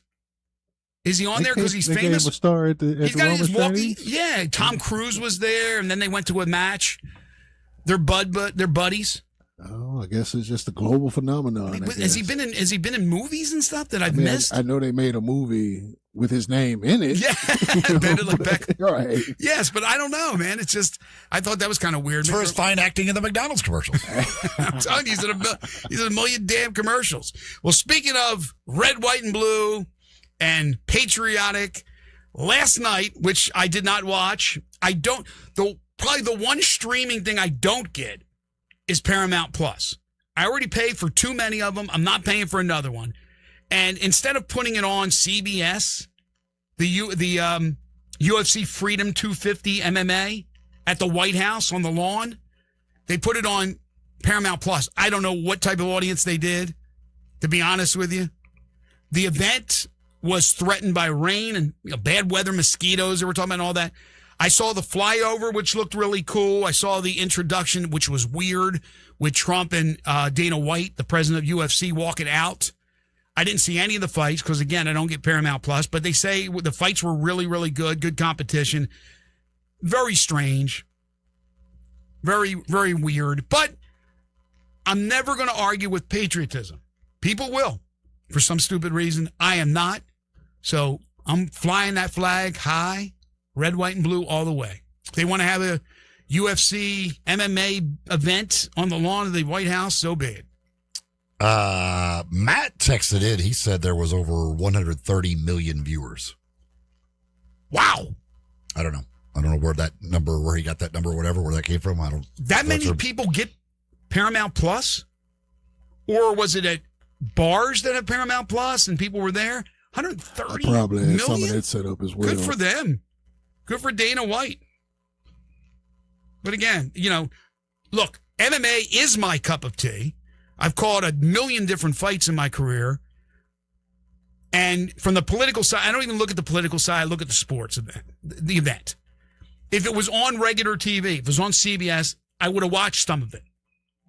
I mean, I was watching the Stanley Cup Finals. There's a lot of things I was watching, just like you, J-Ham, and Eli, I'm sure. You're going back and forth. But the fact that it was on Paramount Plus and I don't pay for it, sorry, lost out. Speaking of the Cup Finals, Carolina, 3-0 over Vegas. They win the series 4-2, their first Cup championship in 20 years. Brandon Bussey, the goalkeeper, again, his incredible story. He was fantastic. He was a stalwart, stone wall, if you will. And Jordan Stahl becomes the oldest Conn Smythe winner ever. That's the MVP of the playoffs. He's 37, going on 38. He wins his second Cup, won one in Pittsburgh. And Carolina's the champion. And nothing says ice hockey like Carolina. Or Las Vegas, to be honest with you. And the streak continues, Eli, for your beloved not Montreal, but Canadiens.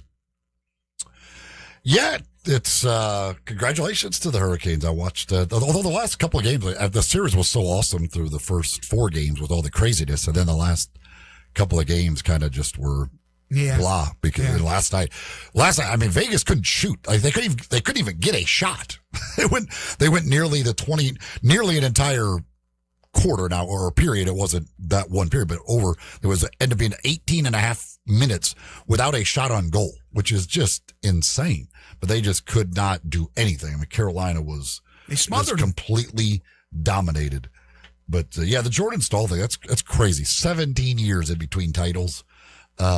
For him, wins one at 20 years old. And I'm sure when you win one at 20, you probably think, we're going to do this all the time. And then 17 years it takes you to finally win another one. But yeah, and again, the owner, who is Mr. Cheapskate with the Portland Trailblazers now, apparently did a lot of these same things when he bought the Hurricanes, and it's worked out pretty well. They're pretty darn good. Well, to your point, I never usually get bored watching hockey, and I was a little bored. I mean, Carolina just smothered Vegas, and it was dump it out of the zone, let them dump it again, and then make the rush every once in a while. And once they got the empty netter, because Bussey wasn't letting anything through, I mean, then it was like, shut it off. I didn't, because I liked the handshakes. I watched the handshake, but I didn't watch the whole skate around with the cup thing. I was just, I was so disappointed that it didn't go 7, because there's nothing like the Stanley Cup Finals, Game 7, especially if it goes into overtime. Hard to beat that anywhere with any sport, but it didn't get there, so it got a little bit boring. But congratulations to the Hurricanes. So we had both the NBA season and the NHL season ending over the weekend, but nothing ends in the NBA. Because as we talked about in hour number 1, now teams can negotiate with their own free agents. Trades can happen. The draft is next week, then the free agency period, and it's going to get very, very crazy. Yeah, this is the off season of the NBA has gotten more and more nuts. It's not an off season. And of course, again, with the possibility of a Giannis trade out there on the league-wide front. I mean, when you're talking about one of the best players in the game possibly get traded here locally, with all eyes on what happens with Ja and that trade happening and when it might happen. There's some other decisions that the Grizzlies certainly have to make roster-wise, obviously having the 3rd pick. But yeah, it's again, we have teams that still haven't named their new coach. We got to get some coaching positions filled. Again, there's a lot of reports that the Bulls may make their decision today or may announce their new coach today. But yeah, who's left? Bulls, the Bulls, the Trailblazers. Blazers. They should just give it to Splitter, by the way. He's one of the candidates for the Bulls. Is he? You just need to pay the man. Is that it? Just those two? I think it's just those two. Because Sweeney's going to Orlando. We got New Orleans taken care of. We got Orlando taken care of. I forgot they did just move Jason Kidd. That's right. Dallas has nobody. So 3 more. Wow. Folks, it's thinking about breakfast. You may not be thinking about Central Barbecue, but you can be. And the original location on Central Avenue, 2235 Central Avenue, they are serving breakfast daily now from 7 a.m. until 10:30 a.m. Serving up biscuits, breakfast burritos, toaster sandwiches, French toast. You'll find it all at Central Barbecue. Of course, during the day. After that, they've served up their great barbecue and all other great stuff that they've always been known for at Central Barbecue. But now you can get breakfast on a daily basis again from 7 a.m. until 10:30. And again, that's at the Central Avenue location only at 2235 Central Avenue.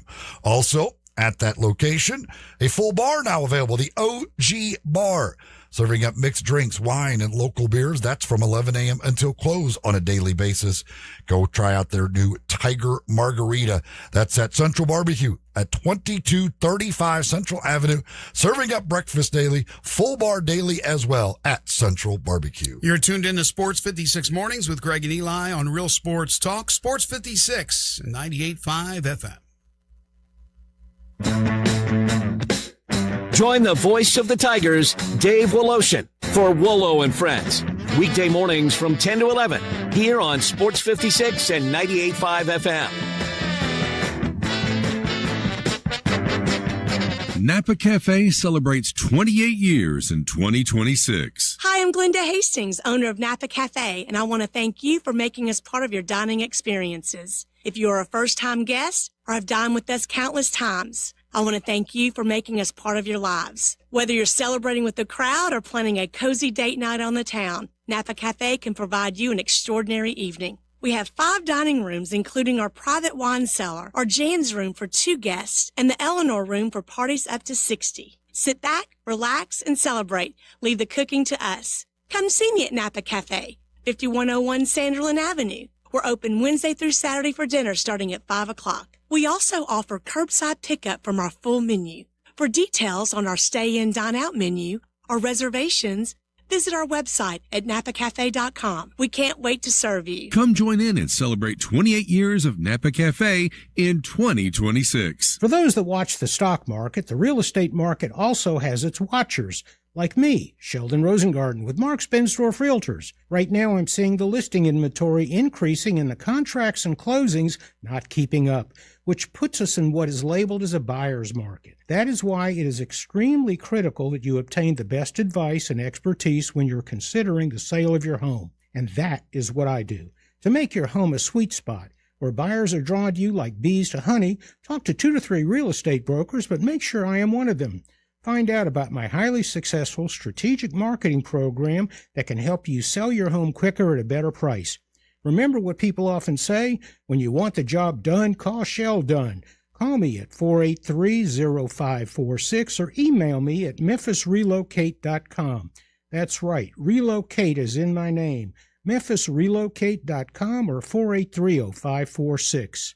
Being there for those we love can be so hard for people with chronic migraine. 15 or more headache days a month, each lasting 4 hours or more. Botox, onabotulinum toxin A, prevents headaches in adults with chronic migraine. It's not for those with 14 or fewer headache days a month. It prevents, on average, 8 to 9 headache days a month versus 6 to 7 for placebo. Prescription Botox is injected by your doctor. Botox effects may spread hours to weeks after injection, causing serious symptoms. Alert your doctor right away, as trouble swallowing, speaking, breathing, eye problems, or muscle weakness can be signs of a life-threatening condition. Those with these conditions before injection are at highest risk. Side effects may include allergic reactions like rash, breathing problems, dizziness, neck and injection site pain, and headache. Don't receive Botox if there's a skin infection. Tell your doctor your medical history, muscle or nerve conditions like ALS, myasthenia gravis, or Lambert-Eaton syndrome, and medicines like botulinum toxins, which may increase the risk of serious side effects. Why wait? Ask your doctor about Botox. Visit BotoxChronicMigraine.com or call 1-800-44-BOTOX. This traffic brought to you by Old Dominic Distillery. Come for the spirits, stay for the experience. Cheers to Memphis. Learn more at OldDominic.com. Sports 56 traffic. Good morning. We're looking at an accident out here blocking the left lane. It's 40 westbound near Winton Road, just adding to that delay over there on that side of town where it's already heavy this time of the morning. It's been running slow here because of that road work on 40 west. Try and get past Hollywood, working your way up to the 101 connector. Again, a little extra time over here. It's just dragging 40 westbound there at Hollywood and Warford. Hey, don't let a slipping transmission make things worse on your car or truck. Having transmission problems? Come to Amco Transmissions today with 2 locations here in Memphis. I'm Commander Chuck with your on-time traffic.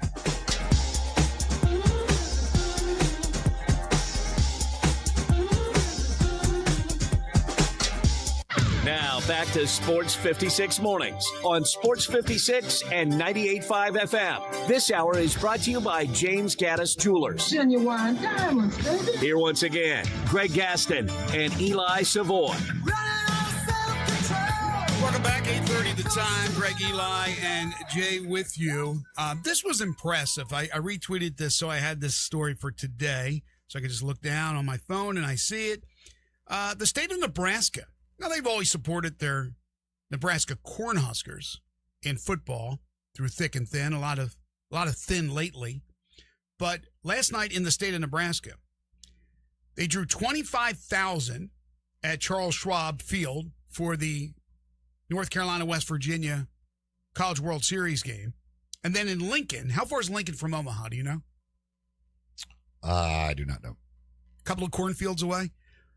85,000 at Memorial Stadium in Lincoln for Banana Ball.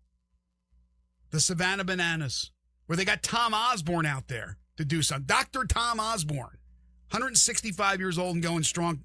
Congratulations to him. That's a pretty darn good showing. That's 110,000 people in Nebraska that were preoccupied doing some kind of sporting event. So last night was a great night to rob somebody in Nebraska, to get away with it, because people were gone. I kid. But anyway, very impressive for the state of Nebraska. Going back to the lead story, and that, of course, was the end of the NBA season. Now the fun stuff begins, but the Knicks win over the Spurs, 94-90. Over the weekend, winning the series 4-1. This is how crazy that series was, as I mentioned, with 73% of the time, San Antonio held the lead. Let me see where I have this here. Okay. According to ESPN Analytics, in the 4 games the Spurs lost in the NBA Finals, and remember, they had double-digit leads in all 4 games, 91.6% chance of winning game 1.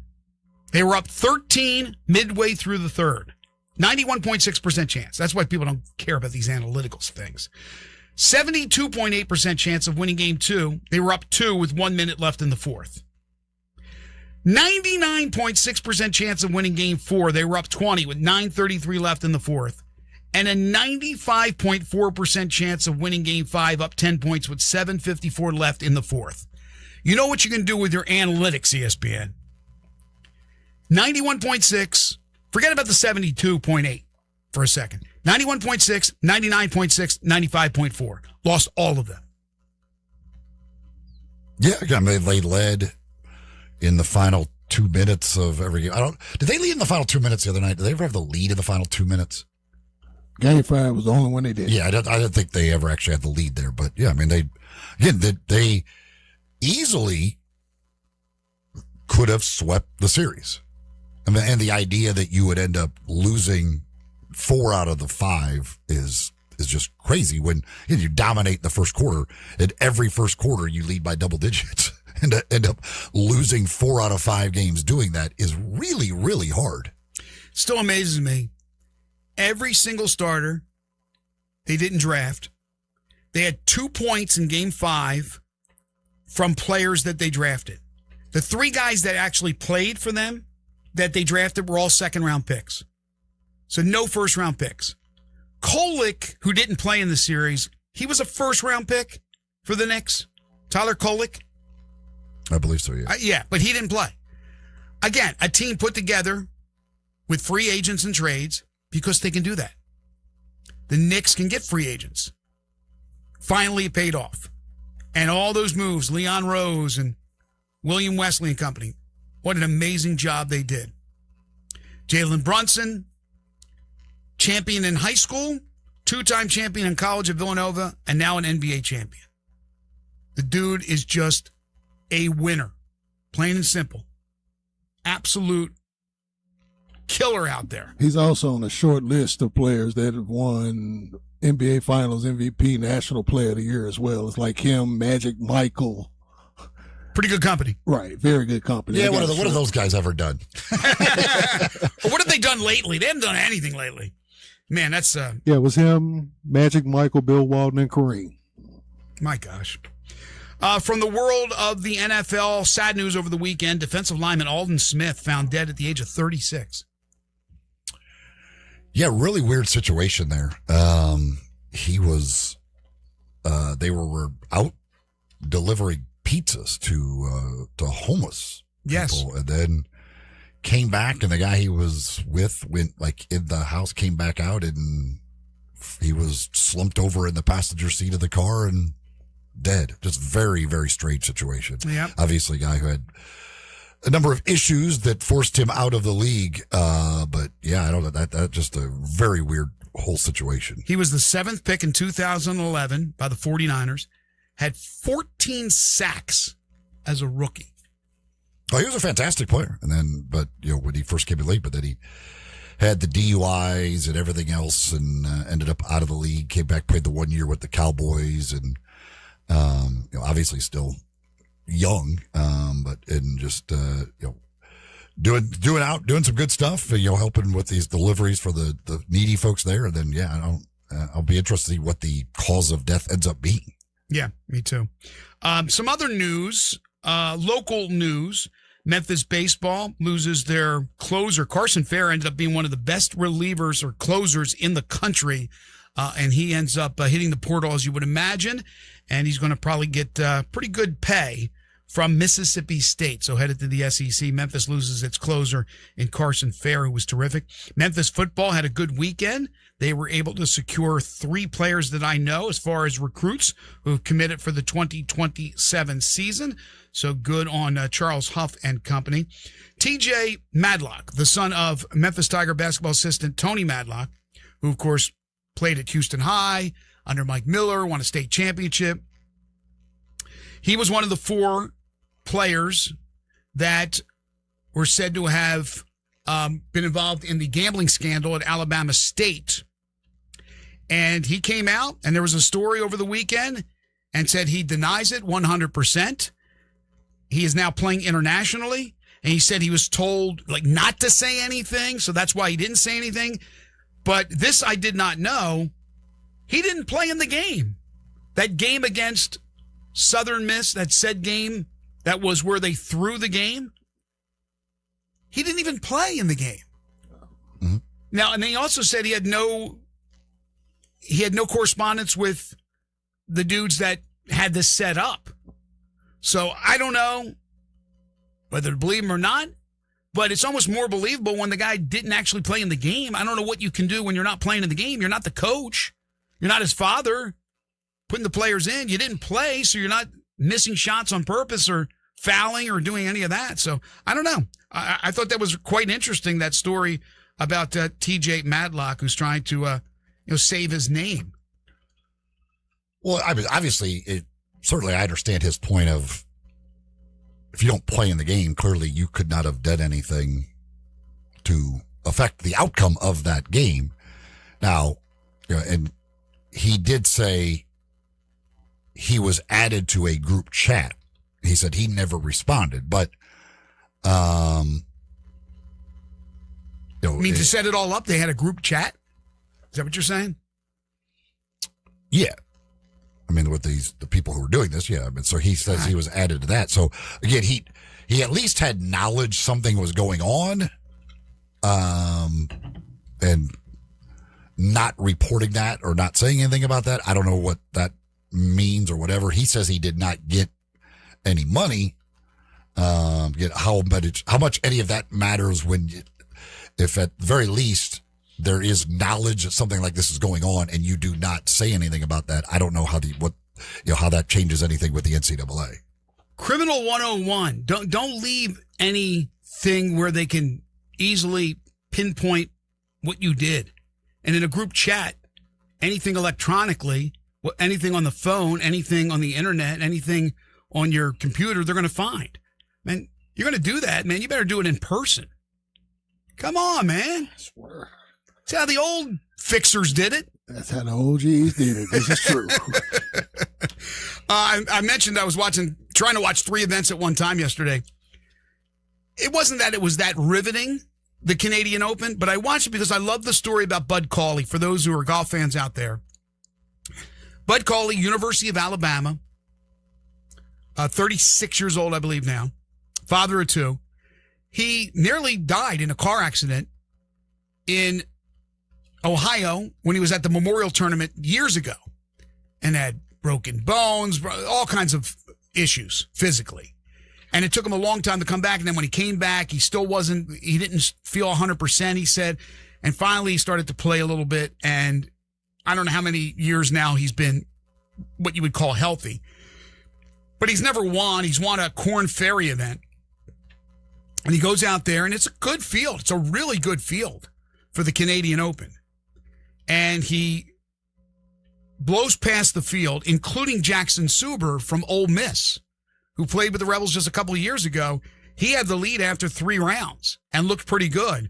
And then here comes Bud Cauley out of nowhere. And 239 previous events, his best finish was a tie for 3rd.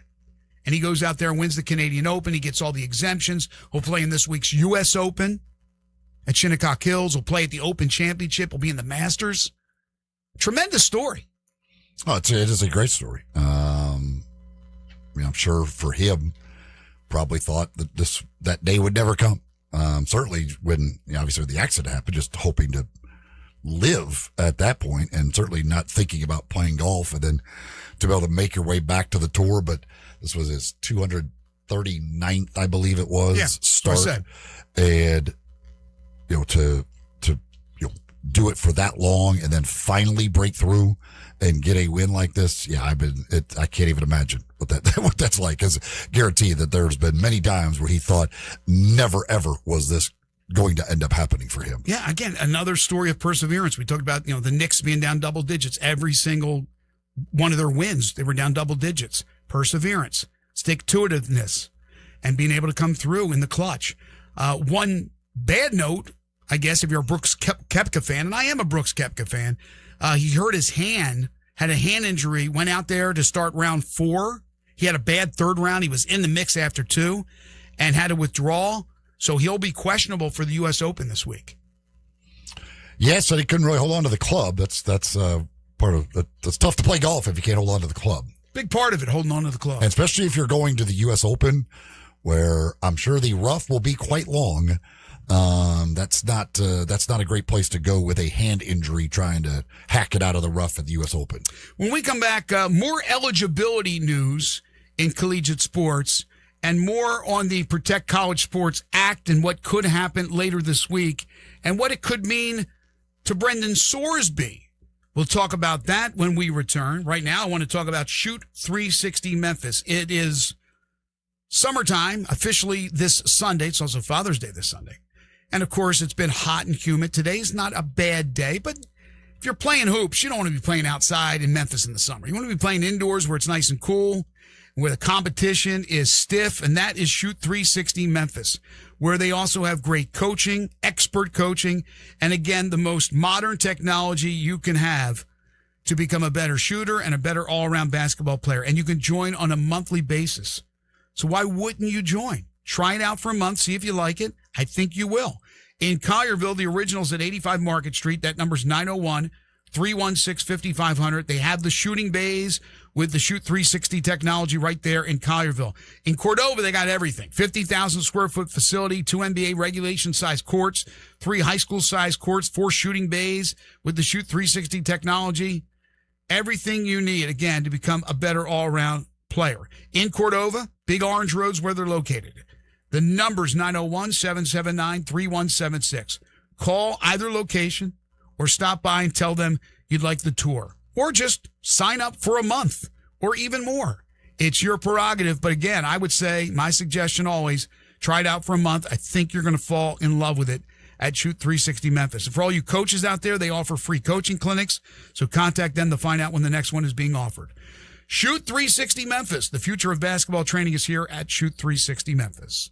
This is Sports 56 Mornings with Greg and Eli on Real Sports Talk, Sports 56 and 98.5 FM. Not only can you listen to your favorite shows on Sports 56, you can also watch video of the shows live on Twitter and YouTube. Watch and listen every day at Sports 56 WHBQ. Looking for that perfect piece that says forever? As did Grammy winner Lainey Wilson for her engagement. Discover the elegance of Holly Winter fine jewelry in Germantown. From stunning custom designs and engagement rings to timeless gifts she'll treasure for years, Holly Winter offers personalized service and beautiful fine jewelry for every occasion. Visit Holly Winter Fine Jewelry at the Shops of Forest Hill on Poplar, where Memphis finds sparkle, style, and something truly special. Holly Winter Fine Jewelry, 9155 Poplar, Suite 18. Huey's has been serving the Memphis community since 1970. In this local, family-owned restaurant, you'll find a casual setting and laid-back atmosphere, where entertainment includes writing on graffiti walls and listening to live music every Sunday.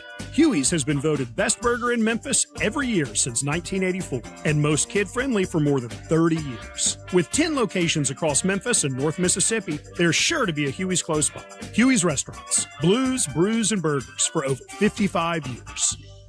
I'm Gary York. I'm the service director at Lexus of Memphis. Our service department wants to be more than just a place where you get your oil changed. We do glass repair, windshield replacement, recalibration of your camera and sonar systems, even wheel repair, tire replacement, all the things you would expect from a luxury automotive dealer. Please check out our website. You can schedule your appointment, check out our specials, hours of operation, or if you'd like to do it in person, please reach out to one of our associates at 901-271-5199.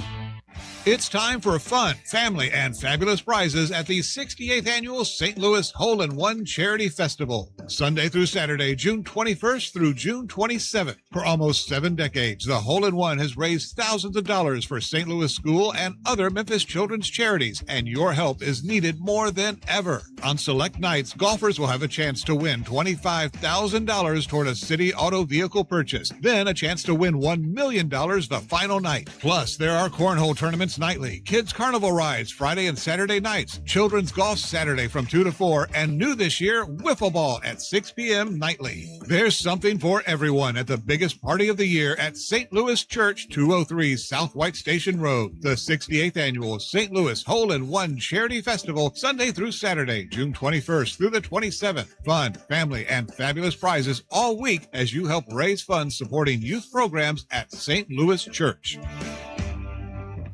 It's time to get your backyard ready for the ultimate pool party with a little help from Family Leisure. If you've been sitting on the fence about taking the plunge with a pool, now's the time to take the dive. You want an above-ground pool? Done. Starting at $39.99, and that's with installation. You want an in-ground pool? Take your pick. They start at under $50,000. Accessorize that pool with a patio furniture set starting at just $9.99. Outdoor sectionals? They start at $12.99. In fact, all in-stock patio furniture sets are priced to move. And with select patio furniture sets, you'll get a free umbrella and base. Okay, you aren't looking to get into a pool just yet? Family Leisure has hot tubs that start at just $34.99. Get in shape or stay in shape with a swim spa starting at $16,999. Get your backyard, front yard, side yard, whatever, ready for fun. Family Leisure, Whitten Road at I-40, where family and fun come together. Now, back to Sports 56 Mornings. Isn't it a lovely morning? On Sports 56 and 98.5 FM. This hour brought to you by James Gaddis Jewelers. Here once again, Greg Gaston and Eli Savoy.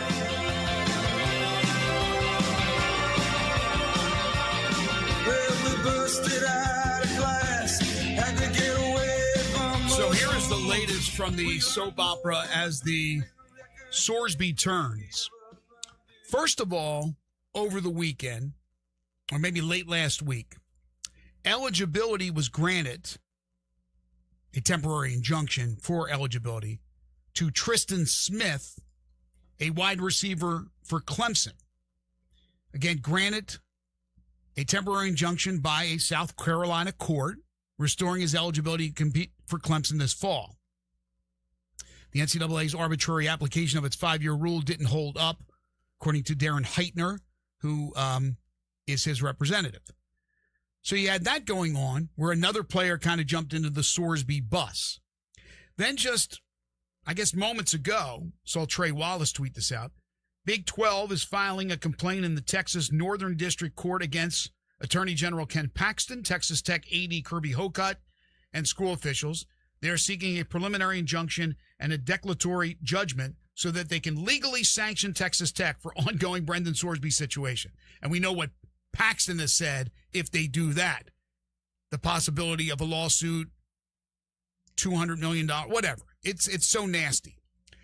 But, Eli, my question for you is, we know that this week with the Protect College Sports Act, the Ted Cruz and Cantwell are going to look at what the SEC, the Big Ten, and maybe even other conferences have asked for them to do with the bill, to tweak it, to fix it, to change it, and then maybe to come to a conclusion where everybody's happy, and then somehow, as quick as they can, if possible, and nothing moves quickly, we know, in government, to get a vote in and pass it.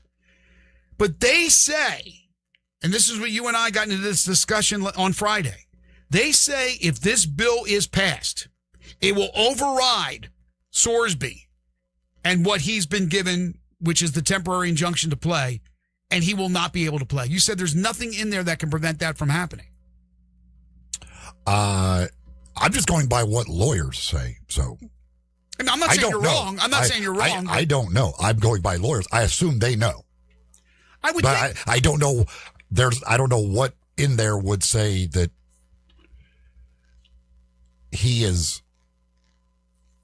that would override anything from a court. I don't know. I don't know. I don't know either. I mean, it's over my head, the technical parts of these bills and what can be, what trumps the other as far as the importance of getting a judgment from a local court as opposed to a bill that is passed through Congress. I don't know. But I know that the Big 12 is not backing down. I don't know why they're on such a mission to keep this kid from playing. I mean, they're going to say, well, we don't want this to happen with anybody else.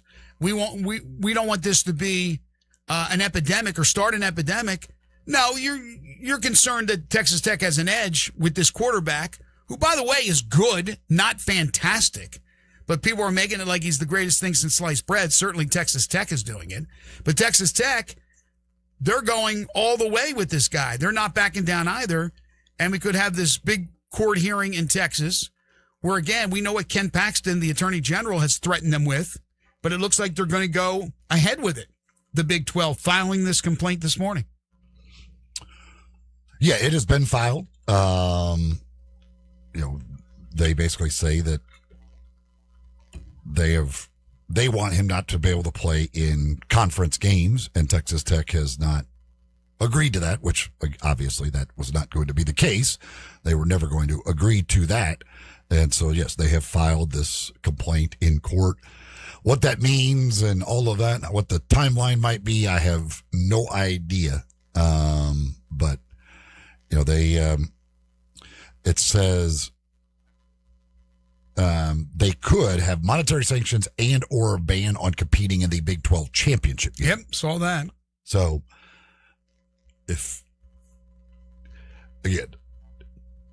I don't know what the timeline of this would happen here, but if they get this, then that goes to court. Who knows? It's unbelievable the amount of billable hours being earned by lawyers because of college athletics today is just insane.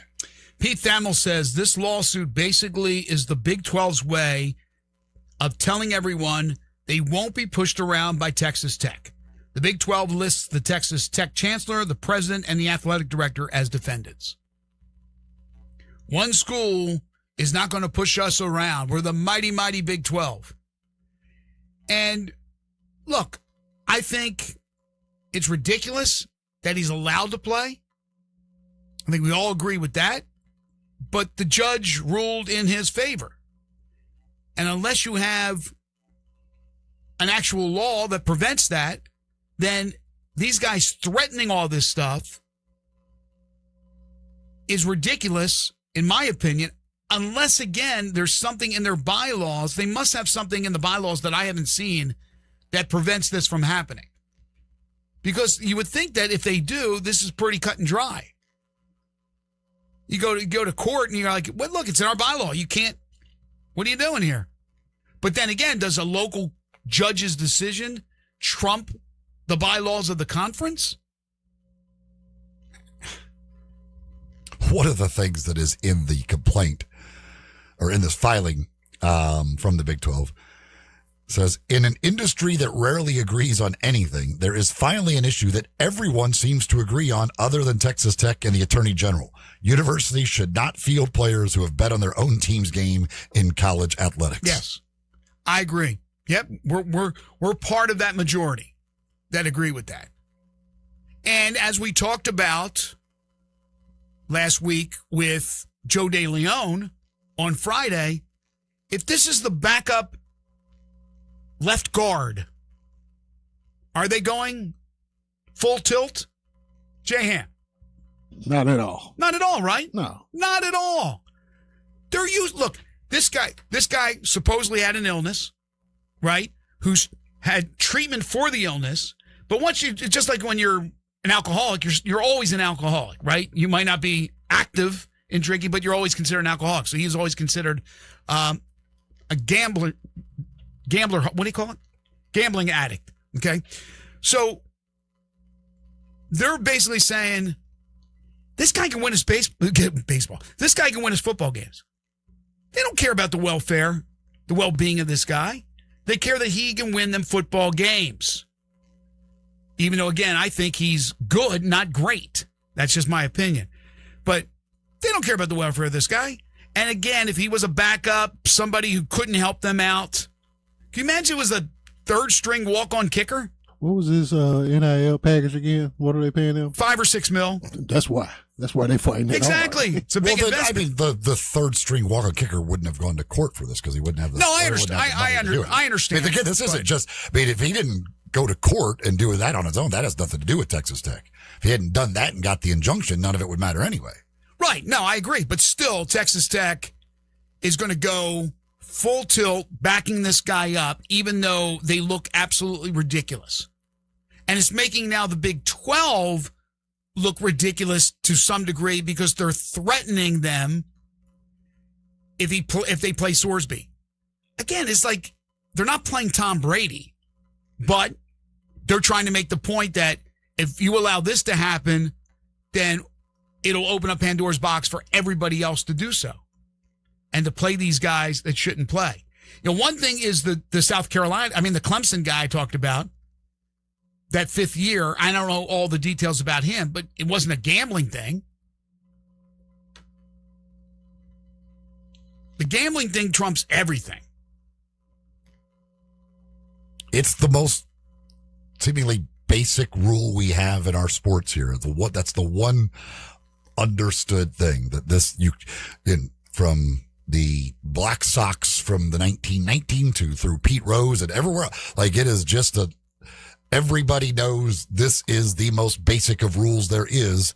And for whatever reason, that judge does not believe so. Hey, everybody. June is all about baseball, hot dogs, apple pie, and a new All-Star Chevrolet. Staycation or vacation begins in Olive Branch. How low can your payment go? Come to All-Star Chevrolet and see what 0% financing for 5 years on all these new Silverados will do.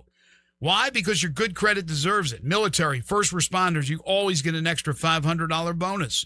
All-Star Chevrolet has pre-owned makes and models for any budget, priced in the 10s, 15s, or 20s. Or go big with the Tahoe, Traverse with a third-row seat, Corvette Stingray, pre-owned Silverados, always. For all your commercial and fleet needs, All-Star Chevy is the top-rated business elite dealer. Express Cargo and Express Passenger Vans are here. If you have any vehicle you want to sell, bring it here to All-Star Chevrolet in Olive Branch. Get the most money for it today. So together, let's drive. Don't miss the best sale of summer event. It's going on now in Olive Branch at All-Star Chevrolet and online at allstarautogroup.com. Hour 3 on the way. This is Sports 56 Mornings with Greg and Eli on Real Sports Talk, Sports 56 and 98.5 FM. You have opinions? I think it's over. Of course you do. I don't think it's that simple. Everyone does. I got all the answers. Hit us up on the Sissy's Log Cabin listener line at 360-8255.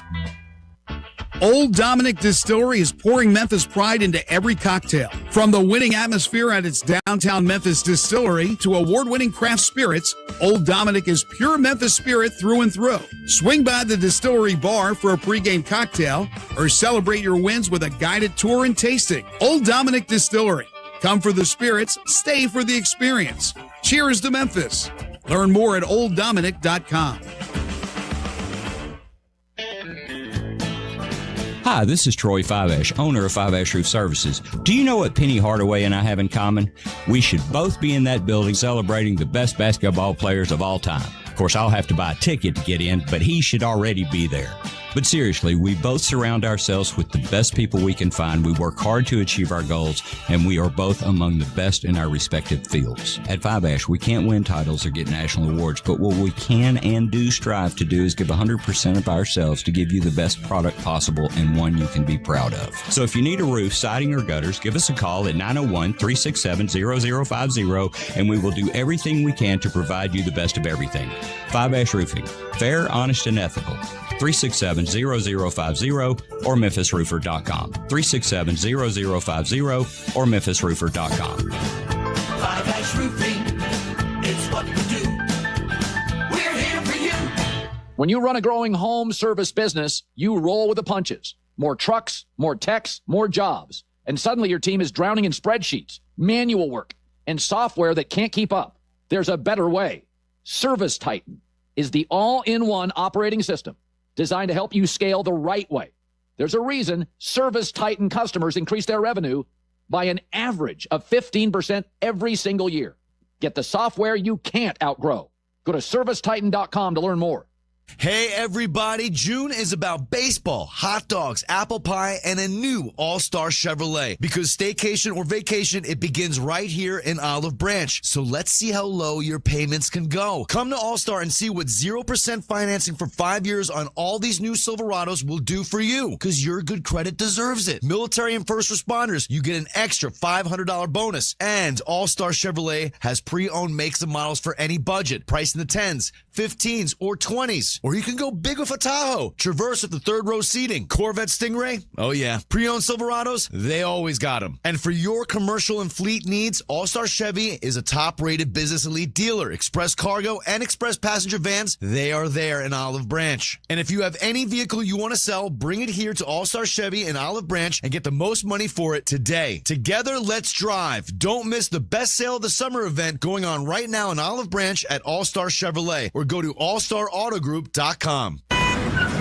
Sports 56 traffic. Good morning. We're wrapping up this ride. 40 westbound near Whitten Road added to that slowdown there at times between Germantown Parkway and Whitten Road. That's westbound I-40, which is already slow over here because of that road work on 40 West right near the 101 connector. It's been dragging over there up by Warford and Hollywood for the last couple of hours. Again, some delays already over here westbound I-40 trying to get past Watkins at the 101 connector. Hey, bridal season is here. Shop local this week at Reimer's Jewelry located 7525 Highway 64. I'm Commander Chuck with your on-time traffic.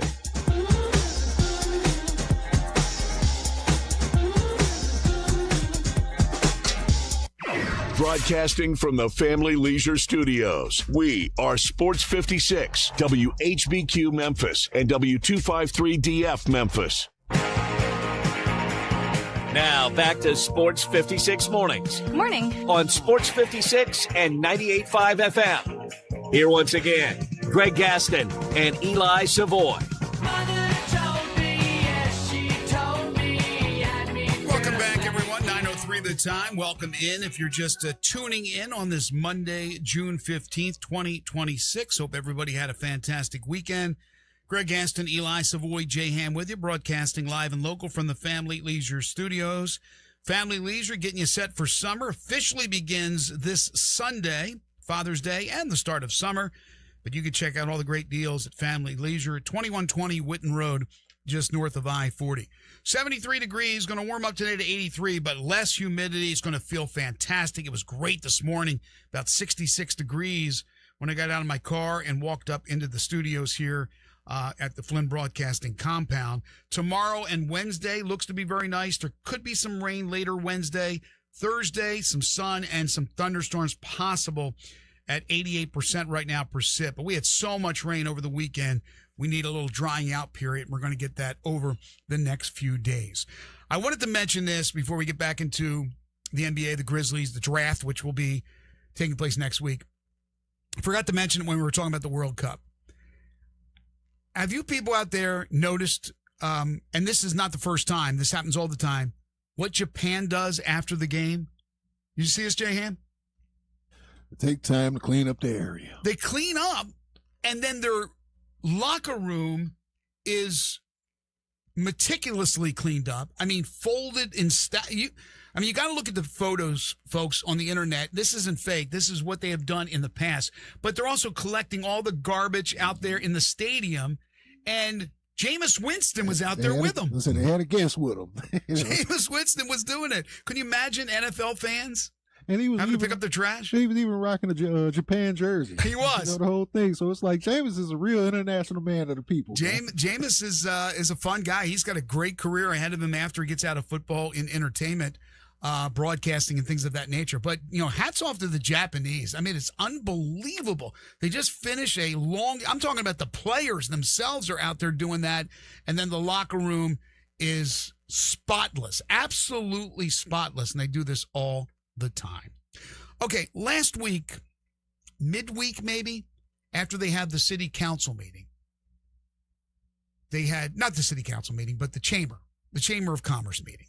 And the interim president, acting president, Duncan Williams, made the comments about the Grizzlies. And it was all good comments that a deal is coming here. It's not if, it's when, but it's going to be very, very soon. And about the renovations and about the future. And they're going to be here for decades and decades and decades. And then I know some of the media followed up. I tried to get Duncan on the show. Duncan, if you're listening. But I think the TV station maybe reached out as well. And they reached out to the Grizzlies. And, of course, the Grizzlies, no comment. No comment. So I wonder how the Grizzlies and the powers that be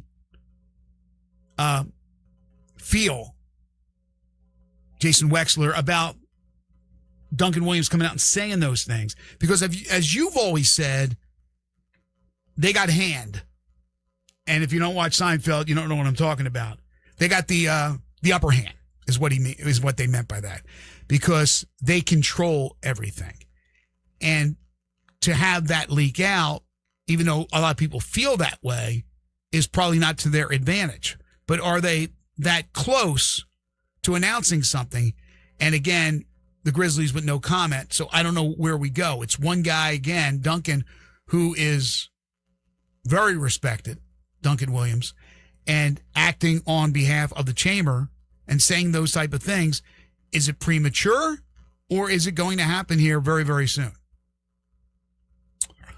I don't know how soon it will happen. Well, I will continue to say that it will happen, but that is the leverage the Grizzlies have, is not signing, is an unsigned lease extension. Once that is signed, then they lose any leverage in anything, trying to get anything they want. Now, I will guess this much, just because knowing how they operate. I would almost guarantee you that they were not happy at all that Duncan Williams said those things. That's what I was kind of alluding to. Not knowing that, but my thought would be the same thing. But that's just the way the Grizzlies do not, like, they don't comment on much. They don't, it is a very secretive approach, the way everything is done in basically in the background. They don't like having anything out there necessarily that public. So I would guess they were not real thrilled with Duncan Williams saying those things. I understand that they don't want to be transparent, but every once in a while, throw some breadcrumbs out there for the fandom, for people to feel reassured, to feel good about something. They don't give you anything. I mean, not one thing. Especially at a time where fans have made it publicly known that they don't feel right. They feel uneasy about the state of the team right now. So it's like you really should be a little bit more communicative, to your fan base. Yeah, not only with the lease, which is the most important thing, but the renovations at the arena, but even with the draft, the players that come in to it used to be they gave you a list, you went over, you covered them after they worked out, and nothing now. No, I don't know why it's secret agent man. I don't get it. Because that is the... What has it gotten them? That is the approach that the people in charge of the organization now have. No, I understand that's their philosophy, but I don't know if it's a good one. I think you want to get things out there that are positive instead of everybody being apprehensive and being worried or concerned about every little thing. Everything. We did see the other day, over the weekend, I forgot what channel, maybe Action News 5 had it. There was an event, and G.G. Jackson and Jalen Wells was at the event. That's a cool thing. But we're seeing like video of the Utah Jazz having summer workouts already with the full roster. I mean, that's cool. That's trying to find some chemistry with a bunch of new guys that came in, and still changes that'll be taking place with Utah. We know that the Grizzlies will have a lot of changes coming up. But, things of that nature. Get out there in the public. Show that you love being in Memphis. Because when you don't do anything, you wonder, it's just lukewarm. You just want to be reassured. Okay. As far as the draft is concerned, as I said in hour number 1, there's going to be a lot of people that'll be coming on the show this week to talk about it into next week. Kind of tired of all the speculation out there, but it is what it is. As far as the draft is concerned, we know that they're going to be in a great spot. As far as the Ja Morant thing, whether or not there's going to be a trade before the draft night, sometime in the summer, sometime before next year's trade deadline, I have no idea. And those rumors, again, every time there's a team that's brought up, somebody shoots it down. The Phoenix game was reported by one person, and the next one said it's not happening. He's not going to Phoenix. And then the Grizzlies come up in being a third team in a possible trade with Boston, Milwaukee, or Milwaukee, Miami.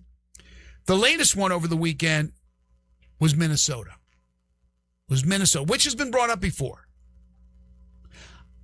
I just don't know how Anthony Edwards and Ja Morant would work together. Both guys need the ball. Ja's not playing off the ball. I can find some ways to make that work, Greg. So you would like that combination? Who wouldn't? Well, I don't know. Apparently, a lot of teams don't care to have Ja Morant. I mean, it's just the payment that you would have to go what you with. have to give up to get him. Scary. But the talent? Well, come on. Yeah, but here's the thing. You're right, but this is beyond just what it costs. If you think that player's great, then you pay the cost.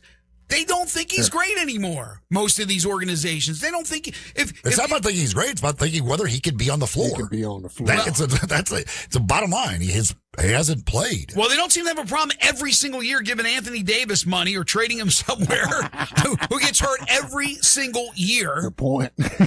I mean, so I don't know, man. I think people believe organizations, and I'm trying to speak for the organizations, I shouldn't be doing that, but some have to be, I think, at the point where they don't believe his skills are there anymore. But you're right, guys, the combination of the money, the contract, and whether or not he'd be on the floor. If he there's no reassurance. There's no guarantees that he'll be on the floor. But if you think he's a guy who's going to be on the floor, because I think he's got a second act coming, then the money you're paying him, while it's a lot, is still, it's like average for the guys that are going to be those type of players, those impact players. So I think it's a lot more. I think they look at him and they still hold it against what he did earlier when he's very immature.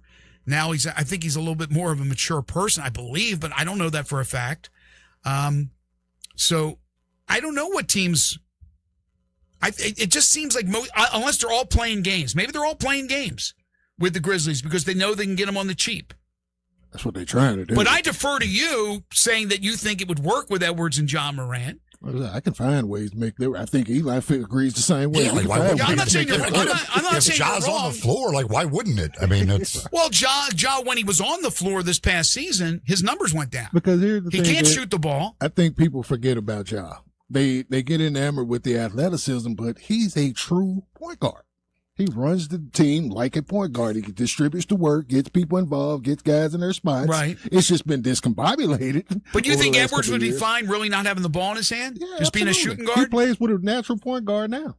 With DiVincenzo. He can play the point. Yeah, but DiVincenzo's not a natural point guard. He's a shooter. He can play the point, Greg. He can play it, but he's not natural. He's doing it finally on a playoff team. And Conley's been on the bench, so it's not like Conley's a natural point guard. But he's always been, and Mike Conley's always been a natural point man. So, no, I know. But I'm saying the minutes he's playing is when Edwards is usually on the bench, resting.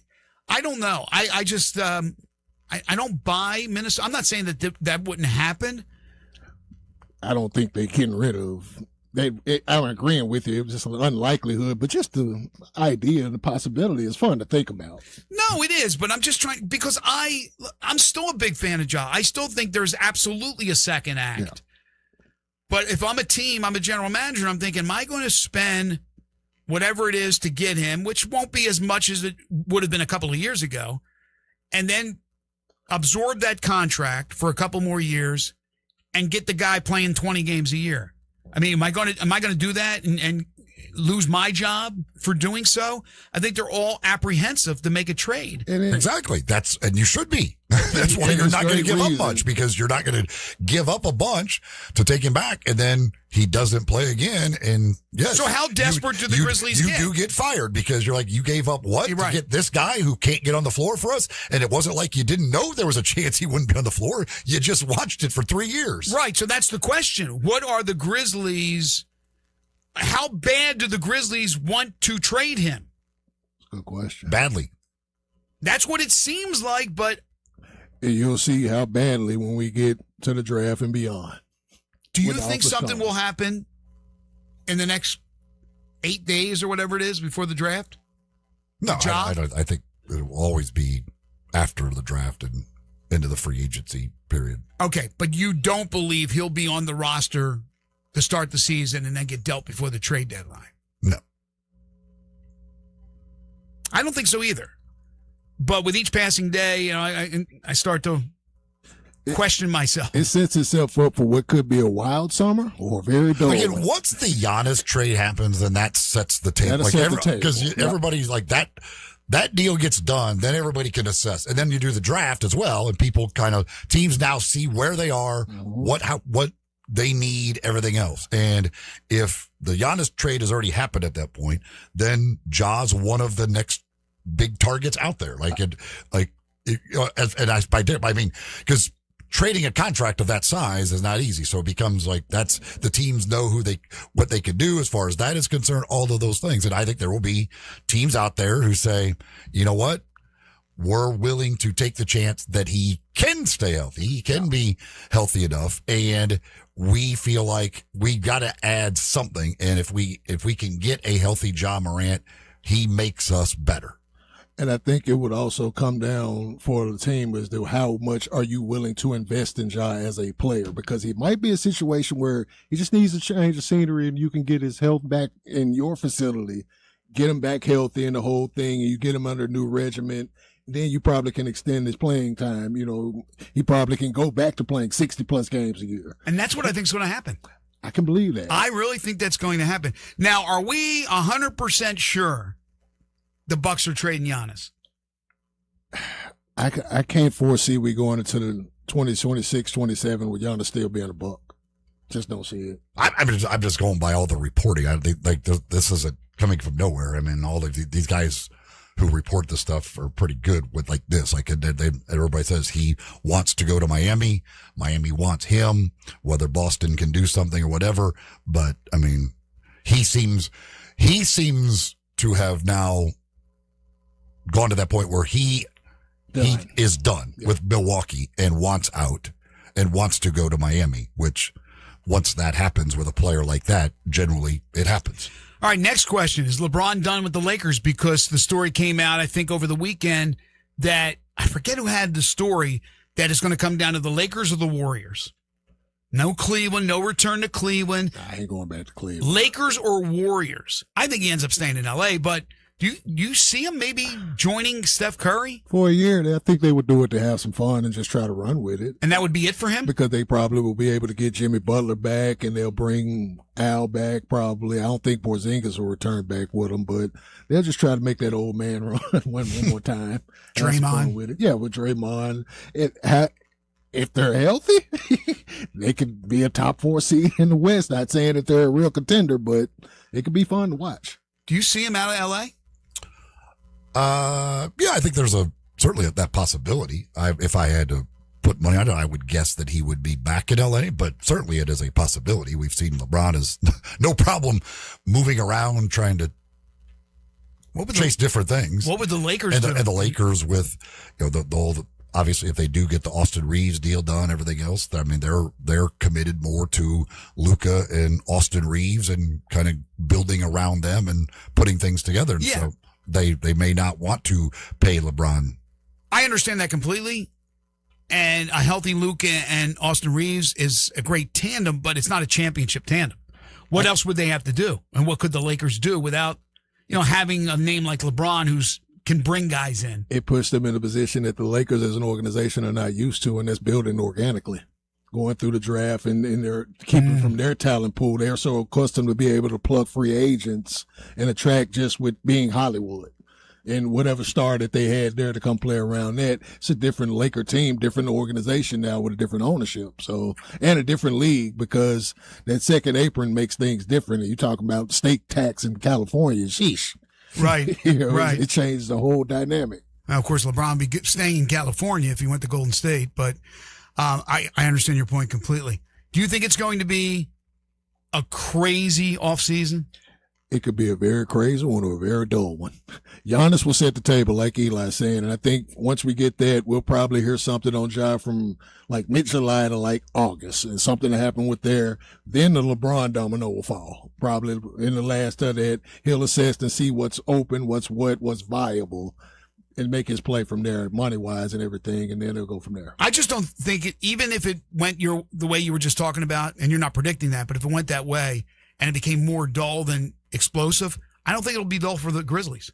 Grizzlies are going to be active as hell. I mean, you got so much going on with the Grizzlies. I mean, unfortunately, the tragedy of losing Brandon Clark, they lost one of their bigs as well, and they get that money back, right? So they're going to be active in free agency. Again, it gets to the who wants to come to play in Memphis type deal that we've talked about for so many years. Yeah, first of all, they don't have roster spots. They'll have money, but they don't have roster spots. That's true too. Well, you eat some money and you dump some players if you can get a better player. But who's signing here that's going to be better? I don't know. I'm just saying trades, draft, free agency, possibly. It won't be. This is not going to be dull for Memphis. It won't be dull for Memphis. The Ja Morant question, the whole thing with the Grizzlies, the renovations, the lease, all of that. There's no way it could be a dull summer for the Grizzlies. And then I also wonder who will try to combat their lineups against the Knicks, against the Thunder, against the Spurs. Well, that's the thing. Like, there are so many, I don't think there's any chance of it being dull because I think like Denver's got to do something. Denver has to make a move. They got to clear out some. Now, could it be Jamal Murray? Do they trade Jamal Murray? If they do, that certainly hurts the Grizzlies' opportunities of trading Ja because that's another point guard that people would look ahead of Ja right now. But I mean, there's these teams that have to create roster or salary cap flexibility that are just in terrible spots. I mean, you're Denver, you're out early in the playoffs, and you have you can't do anything with your roster. You know, there's talk they want to keep Aaron Gordon. They like to get rid of Christian Brown. They want to re-sign Peyton Watson. But I mean, again, trade Cam Johnson, right? They're a second apron team. Cleveland is, in salary cap hell. Minnesota's got issues with salary cap. Like there's, and if Boston does end up trading Jaylen Brown, like how does that whole domino fall? Like where do I think, and then, there's as teams again continue to look at it and go, wait, if we're paying all this money and we're not competitive right now with Oklahoma City and the Spurs, and if this is just the West, and they looking at them probably are going to continue to get better. Yeah. So what are we doing right now? Like what is our out? How do we go about trying to keep up or catch up with them? Well, what happens if, let's say, Boozer's not there at 3 and Peterson's there at 3? They take Peterson, but now they still got the question mark of the bigs. Brandon Clark passed away. Zach Edey, you're dealing with a guy who's had a number of injuries now over the last couple of years. He better be dependable, because if he's not, then Katie bar the door. This organization is crap for a number of years. But let's say he's in the middle. You still need another big. Still need another big. And you go with a young big at 16 or try to move up and take a big of whatever. Or what about free agency? Like, is Hartenstein a free agent? Is he an unrestricted free agent? No. Well, they've got a team option on it. Yeah, they got a team option. Okay, because that's the kind of guy, in my opinion, would come to Memphis. He went to Oklahoma City. Went to Oklahoma City. That's the point. But he also went to Oklahoma City knowing in that line, like, they can win right now. Yeah. And they won right now. But I had to change my stance. Eli just made me change it. It's going to be active. It won't be dull. It'll be active. Well, that's what I'm saying. It's absolutely going to be active for the Grizzlies. I think it's going to be active all around the league. Because as I thought about it as well, De'Aaron Fox will go into next year, I think, as the 4th highest paid player. What? He's making a ton of money. He'll be $50 million next year. I think Shea, I forgot who else was there. It was 2 other players ahead of them, along with Shea. That's going into next year. He'll be the highest paid. Give that contract, Sacramento? And they ate the contract when they got the trade? Yep. They got the extension to Sacramento, then Bird's rights transferred over to San Antonio. That is nuts. Right. $50 million, and then it'd be 50, like 51, 57. And I'm not saying it just because he struggled in this series. Right. Well, it looks crazy now because they did this also when they had within a 4-year span of a number 1 pick, number 2 pick, a number 5 pick, and you still got this guy that you were able to bring over on a max contract in a trade. They call that an albatross. Well, that's what allows them to do it, because these other guys are all in their rookie deals. So you actually have that. You can do that type of stuff. Yeah, the last year of his contract is the 29-30 year. He's making over $61 million, nearly $62 million on that. Oh my God! He'll be making just under $50 million next year. I mean, the next highest paid player for them is Vassell at $27 million. But you're right now. You're only paying Wembanyama. He'll be making just under $17 million next year. But then after that, that'll be his last on his rookie deal, right? So he's got to get extended this summer. And then you're going to have Castle. Then it just keeps coming one after another. That's the thing is like I don't know that you could trade that De'Aaron Fox contract right now. That's what I was thinking too. I don't think you can. And that's like by the time it ends, they're going to have to be paying all of these other guys. So I don't know. Like they're again, as we talked about, is the dynasty in the NBA dead? It is, because of these rules now. It makes it very hard to continue to pay all these guys, and you're going to have to make decisions. And that's the Knicks. Again, Brunson on a discounted deal, and it's 5 guys essentially. They just dedicated all that starting 5 and worked with tinkering around there with these minimum guys like the Landry Shamits, who worked out very well for them. But these are our 5 guys, and we'll figure it out from there. When we come back, where does Jalen Brunson rank as far as second-round picks in the NBA? This guy was a second-round pick. Where is he in second-round pick history after what he just accomplished? Folks, Fleet Feet is the place to go to get all your running gear. You want to make sure you get shoes that are just right for you. Go see them at either one of their 2 locations, and they will take a look at the way you run, the way you walk, and they'll fit you with shoes that are perfect for you. Plus, any other gear that you need, they've got you taken care of as well. So go on by and see them either in the Laurelwood Shopping Center in East Memphis or out in Collierville at Poplar and Houston Levy next door to the Hueys there. That's where you'll find them out in Collierville. 2 locations for them to serve you. Of course, they're also online, fleetfeetmemphis.com. They're on social media where they keep you up to date with all the stuff they've got going on. You can get involved in their group runs and other things that they do. It's just all about the runners, the running community with the folks at Fleet Feet. This is Sports 56 Mornings with Greg and Eli on Real Sports Talk, Sports 56 and 98.5 FM.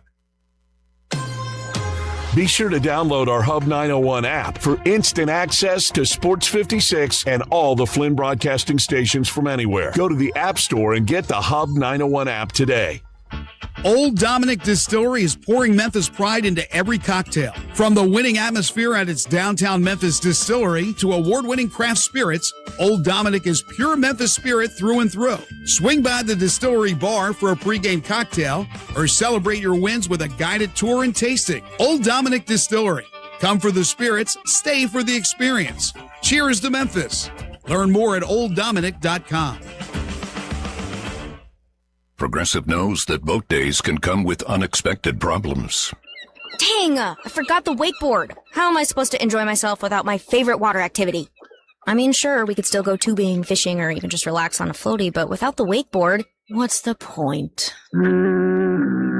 If a real problem comes along, your boat's protected 24/7 with Progressive, so you can keep worrying about boater problems. Progressive Casualty Insurance Company and Affiliates, not available in D.C. Hi, this is Troy Five-Ash, owner of Five-Ash Roof Services. I wanted to take a minute and discuss advertising with you. There are so many websites that list the best service provider in your area. Even the BBB has an accredited list. You know the one thing they all have in common? A company like mine has to pay to get on that list. So that begs the question, can those lists be trusted? You know what can be trusted? History. We've been around for almost 30 years providing customers with the best service and the best products that we possibly can. So if you need a roof, siding, or gutters, give us a call. We'll come talk to you and let you decide for yourself whether or not we services. Best products, best warranties, and in many cases, the best price. We're fair, honest, and ethical. 367-0050 or memphisroofer.com. 367-0050 or memphisroofer.com. Five-Ash Roofing, it's what we do. We're here for you. The wait is finally over. Get ready for the grand opening of the newly remodeled Landers Cadillac of Memphis. You can shop grand opening savings at Landers Cadillac of Memphis, and you'll find there's a special deal on all the remaining new 2024 Escalades. You can get $20,000 in total savings. And they're paying top dollar for trades at Landers Cadillac. See how much you can save with the Landers Easy Pass at CadillacofMemphis.com. And remember, if it doesn't say Landers, you paid too much. Memphis, your Saturday mornings are about to get a little spicier. Get heaping helpings of SEC sports with the Back Porch right here on Sports 56 and 98.5 FM starting at 10 a.m. Back Porch features experts interviewing big-name guests, discussing big-time topics, and chopping up all things Southeastern Conference. You'll get plenty of facts, opinions, and perspective, all of it about the SEC. The Back Porch, Saturday mornings from 10 to 11 right here on Sports 56 and 98.5 FM. Now back to Sports 56 Mornings. Good morning on Sports 56 and 98.5 FM. Here once again, Greg Gaston and Eli Savoy. Welcome back, everyone. 9:32 is the time.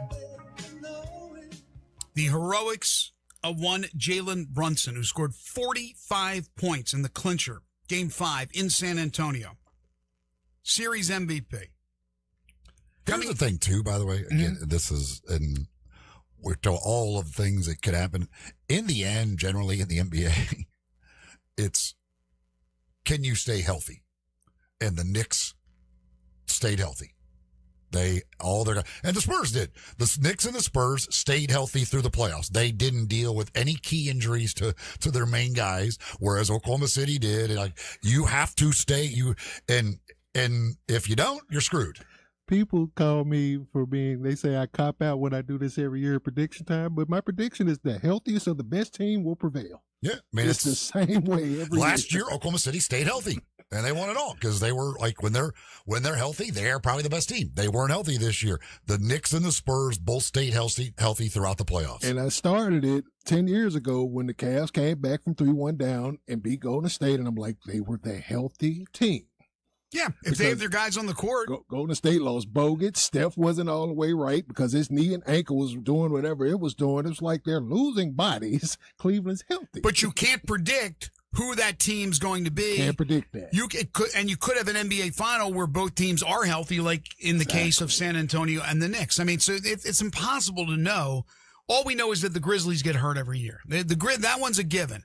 So Jalen Brunson was drafted 33rd overall in 2018 by the Mavericks, and then they gave up on him. Second round pick. So I asked the question before the break, so where does Brunson now rank as far as all-time great second round picks? So I threw that into AI, and they say the number one second round pick of all time is Nikola Jokic. Easy. 41st pick, 2014. Now others, Manu Ginobili, 57th pick. I got Jalen ahead of 1999. Rice. Now, this one I don't... Okay, Draymond Green, 35th pick, 2012. Okay, I'll just throw him out there. Spot. Tiny Archibald, 34th pick, 1970. They list Marc Gasol, 48th pick, 2007. Paul Millsap, 47th pick, 2006. Chris Middleton, 2012, was the 39th pick. Now, these two... Okay, help me on this one here. They list Dennis Rodman and Alex English. Mm-hmm. They got Dennis Rodman, 27th pick in 1986. Was there only 26 teams? Yeah. And then Alex English, 23rd pick in 1976. Was there less than 23 teams? I think it was then, too. Okay, so they got Jokic, Ginobili, Rodman, Draymond Green, Alex English, Middleton, Millsap, Gasol, Tiny Archibald, and Brunson now on that list. I think they left off one. If I'm not mistaken, Willis Reed was a second round pick too. So Willis Reed, Hall of Famer, would certainly be way up there. And we talked about that earlier. Like, where does Brunson now go in the pantheon of great Knicks of all time? Because it's always been Patrick Ewing's always been there, and then Willis Reed, Clyde Frazier. The man won a championship. Bernard King down there. I know. Brunson's got to be up there. Man, he did it as the alpha dog of that squad. Do they have any statues outside of Madison Square Garden with Knicks? Do you know? If it would be Clyde and Pat, I would think. And Willis Reed, maybe Willis Reed. Right. But I don't know if they have any statues. I don't think they do. This guy, yeah. Especially if they get another one somewhere. Because you got to somehow. think. If they would have had statues, they would have got torn down the other night. So they don't have them. Or if they had one, I would think they probably would have had a Jordan statue outside of there because of the years that Michael tortured them. But it's the thing, you think about it, it's like he did it by taking less money. He did it in New York, also in a time when free agency, where nobody was going to New York. You know, he's from New Jersey. Jersey-born kid. Dad played for the organization. It's just a great story all around. Okay, man. so where do you put him in this best second round picks of all time? Behind Jokic. You put him number 2. He won in New York. Yeah. I can't get over that part. He went out and scored 45 in the clinching game when nobody else was doing anything. Quarter of the clinching. Yeah, I'm not arguing with you because you look a guy like Draymond Green. Well, he rode the shoulders of Steph and Clay. Well, great player. Don't get me wrong. And I'll argue on the end of Draymond. Steph and Clay don't get there without Draymond. Right, but he's nowhere without them. Yeah, right. Okay. Right. Brunson, I mean, he pretty much as good as those guys were. He absolutely carried him. Ginobili, of course. He had Parker. He had Duncan. Yeah, great. They're all special players. Now Jokic. Yeah, that's the guy. That's the one. That's the guy. He of course had Murray, but he's the guy. And all the rest of them are like good career. Middleton, good career. Millsap, very good career. Mark had a good career. Ended up Tiny's a Hall of Famer. But yeah, I mean, you may be right. I mean, Brunson's right up there already at number 2. Oh, and then you said Reed, right? Yeah. So are you sure about his second round? Yes. Yeah, I saw a stat before the finals. It was Reed, Jalen Brunson, I can't remember who else, were second round guys that scored 30. Okay. That's what's funny. Like, everybody wants to jump all over Becky Hammon and of course the comment and everything else. It's like everybody was wrong about Jalen Brunson. The dude was a second-round pick.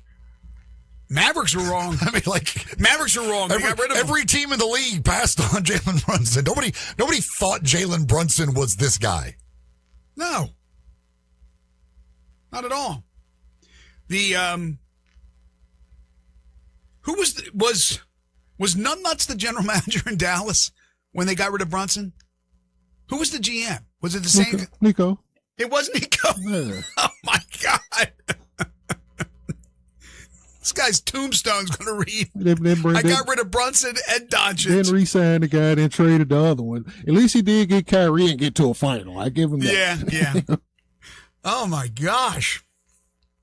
Yeah, not good for him. But, yeah, great for Brunson. The parade is when? Is it Wednesday or Thursday? I think Thursday, they said. Man, oh, man. How many people are going to go to that damn parade? Thursday in Manhattan. I already saw a video of a dude doing pull-ups off of the sign on 34th Street. Man, how the hell you get up there, first of all? On the back of somebody, and I don't know. They have a few cocktails. They got superhuman strength.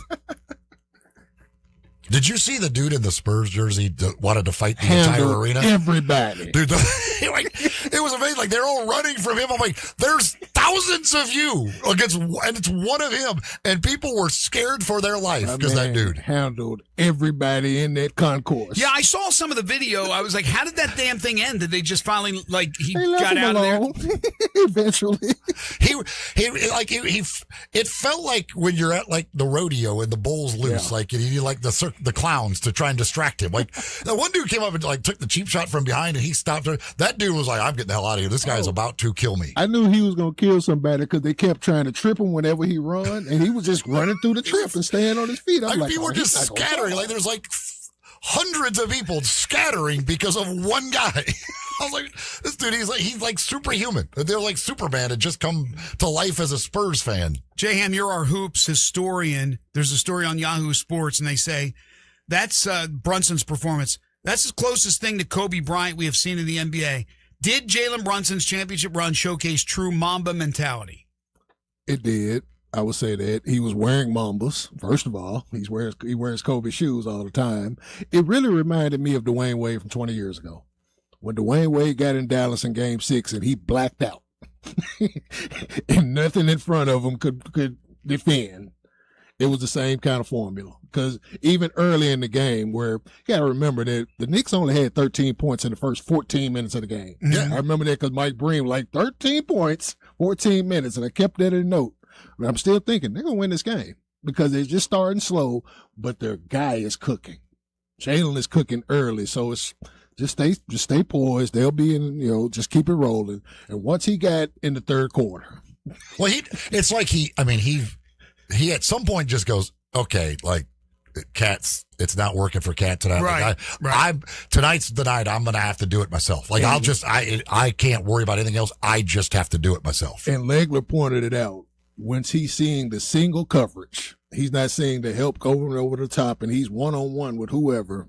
They can't guard him. They couldn't guard him. I don't know why they didn't go back to trying to double him. Get the ball out of his hands. Steph Castle's a great defender. He made Steph look like James Harden. And I wonder if it was the Spurs thing. Okay, he can't beat us single-handedly. If we just make sure these other guys continue to struggle. I think that's what they thought. Now, they found out he could because they couldn't score because, once again, they couldn't make shots in the fourth quarter.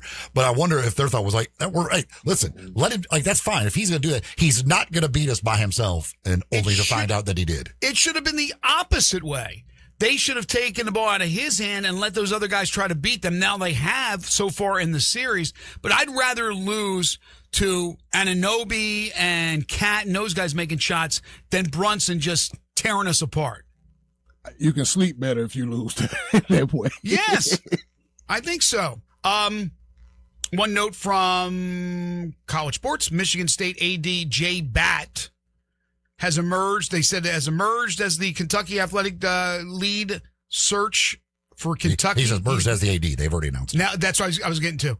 They have finalized a 6-year deal to make him the school's next athletic director and CEO of Champions Blue, the school's for-profit LLC. He'll replace Mitch Barnhart, who was there forever. So, guy leaves Michigan State with all their issues they've had over the last 4 or 5 years and heads to the SEC and the University of Kentucky. Folks, maybe over the weekend you enjoyed some barbecue from Corky's. If so, or if not, Corky's for lunch, Corky's for dinner today. Anytime is a good time for Corky's. They've been specializing in that delicious slow smoke barbecue for about 4 decades, and they've been catering that entire time. You have an event coming up, let Jimmy and the gang over at Corky's cater it for you. Man, oh man, they will set it up. They'll break it down. You can enjoy that great barbecue and all the fixings, and you can do so at about $7.99 per person, as low as $7.99 per person. You cannot beat that for Corky's. Of course, they will deliver to your home or office. You got a hankering for some barbecue, you want it from Corky's? Why wouldn't you, right? $3.99 local delivery price. That is it. When you head over for lunch or dinner at any of their 4 establishments, get yourself your entree, add a third of a rack of ribs for just $7.99. Whatever you can't eat, you bring it home, you eat it later. Party pack started just $7.99. Located at Poplar Avenue in Memphis, Poplar Avenue in Collierville, Germantown Parkway in Cordova, and Goodman Road in Olive Branch. Corky's Ribs and Barbecue. Open for lunch and dinner 7 days a week. This is Sports 56 Mornings with Greg and Eli on Real Sports Talk, Sports 56 and 98.5 Let Brian Dacus and Brett Norsworthy take you home every afternoon. Sports time on Sports 56. Weekdays from 3 to 6 here on Sports 56 and 98.5 FM. Looking for sports in all the wrong places? Try the Owner's Box Sports Bar and Grill in Lakeland's Town Square. Fun, exciting, friendly, and comfortable with wall-to-wall TVs. 24 taps for all your beers, including $3 domestic and $5 craft pints on Mondays. Monday through Friday, 3 to 6 happy hour. Music bingo Tuesdays. Daily specials and online ordering. The Owner's Box Sports Bar and Grill in Lakeland's Town Square. Highway 70. Check Facebook for daily specials and weekend music at the Owner's Box. Hey Memphis, Tyler Harrington from Memphis Baseball. When you need a financial teammate who's got your back, choose Southern Security Credit Union. From great rates to friendly local service, they deliver every time. Visit southernsecurity.org or call 901-452-7900 to join today. Southern Security Credit Union, your home team credit union, is a proud supporter of Memphis Athletics and 901 Women and is federally insured by the NCUA. From the FIFA World Cup to competitive business environments, grand ambitions lead to game-changing achievements. At Bank of America, we're there to support businesses at every step, providing insights and expertise to help you gain an edge. He shoots, he scores! What would you like the power to do? Explore winning business solutions at BofA.com/gamechangers. Bank of America, official bank of the FIFA World Cup 2026. Nestled in the heart of East Memphis, located corner of Park and Cherry, is a beautiful residential neighborhood. I'm here at Town Village Audubon Park interviewing a new resident, Carolyn. Share with us why you chose Town Village. Well, if your parents or special friends need to make that big move, let me share with you my experience. It was tough for me to leave home, but then I discovered Town Village. I would like to highly recommend Town Village to you and your loved ones. After looking at all the amenities and meeting all the people and staff, I was hooked. From restaurant, bistro, 3 meals per day, housekeeping, transportation, security, health care, physical therapy, exercise room, and even a heated pool and spa. Come see us and make your new home at Town Village. Visit us and call Daniel at Town Village Audubon Park at 901-374-7342. There's no place like home, Town Village. I'm Gary York. I'm the service director at Lexus of Memphis. Our service department wants to be more than just a place where you get your oil changed. We do glass repair, windshield replacement, recalibration of your camera and sonar systems, even wheel repair, tire replacement, all the things you would expect from a luxury automotive dealer. Please check out our website. You can schedule your appointment, check out our specials, hours of operation, or if you'd like to do it in person, please reach out to one of our associates at 901-271-5199. Now back to Sports 56 Mornings. Morning. On Sports 56 and 98.5 FM. Here once again, Greg Gaston and Eli Savoy. We've covered just about every sport there is, with the exception of maybe cricket. But we have not talked about NASCAR. Denny Hamlin wins for the third straight weeks. First time in his Cup career that he's won 3 straight weeks. And that whole Denny Hamlin, Michael Jordan clique thing has just dominated NASCAR. Tyler Reddick, who races for the Jordan Hamlin team, finished second. He won the first 3 races of the year, I believe. But Hamlin now is pulled to within 13, I think it's 13 points of his lead, Reddick's lead in the points race. But congratulations to friend of the show, Denny Hamlin, as he wins at Pocono. Michael, definitely a better NASCAR owner than NBA owner. That's for sure. All right, this shouldn't be surprising, though, but it's still a crazy story. 5-star Ohio State commit. His name is Jameer Brown. Commits to Ohio State, but admits that one school attempted to sway his recruitment by offering him not millions and millions of dollars, but 2 females if he committed. Brown said it might be the craziest NIL offer in recent memory. I mean, what tops that? A school, he did not name the school, offered him 2 women. So how many did Ohio State offer to get him to sign? I mean, ain't this where Rick Pitino got it jammed up? Yes. I mean, are we talking about a one-night thing, or is like he owns 2 women? I don't know. For one, look, this guy's a credible football player. He's a multi-sports talent, track and field star, blazing speed. People think he's going to be one of the top 20 players in the country, as well as one of the top wide receivers, specifically in the 2027 draft in college football in 2027. But Ryan Day got his commitment. Again, non-binding right now, so maybe somebody comes up with 3 women, and then maybe he changes his mind, he backs out of that. But well, again, he didn't say what Ohio State offered him to get him to commit there. I'm thinking Ohio State probably offered lots of money. Lots of money, millions of dollars. And maybe lots of women. I don't know. I don't know. I just think Louisville, anytime I hear stories I like know. these. Weren't they crazy? Now it's like, all right, whatever. I just know how guys are at 18 years old. Yeah. Generally, you're offering up women. Okay, they will take that. They will take that offer. We can give you $5 million or a couple of babes. Get the babes. You want to think about it? No, give me the babes. So again, if he turned down the 2 women, I wonder what he was offered by Ohio State. That's a good point. It was there was some other strange stuff over the weekend, but tragic stuff, guys. A little bit out of the sports world, but things that are activity-wise. The skydiver, they got pushed off. Okay. Or the bungee jumper. That is the most. That's what it was. My bad. Okay. Yeah.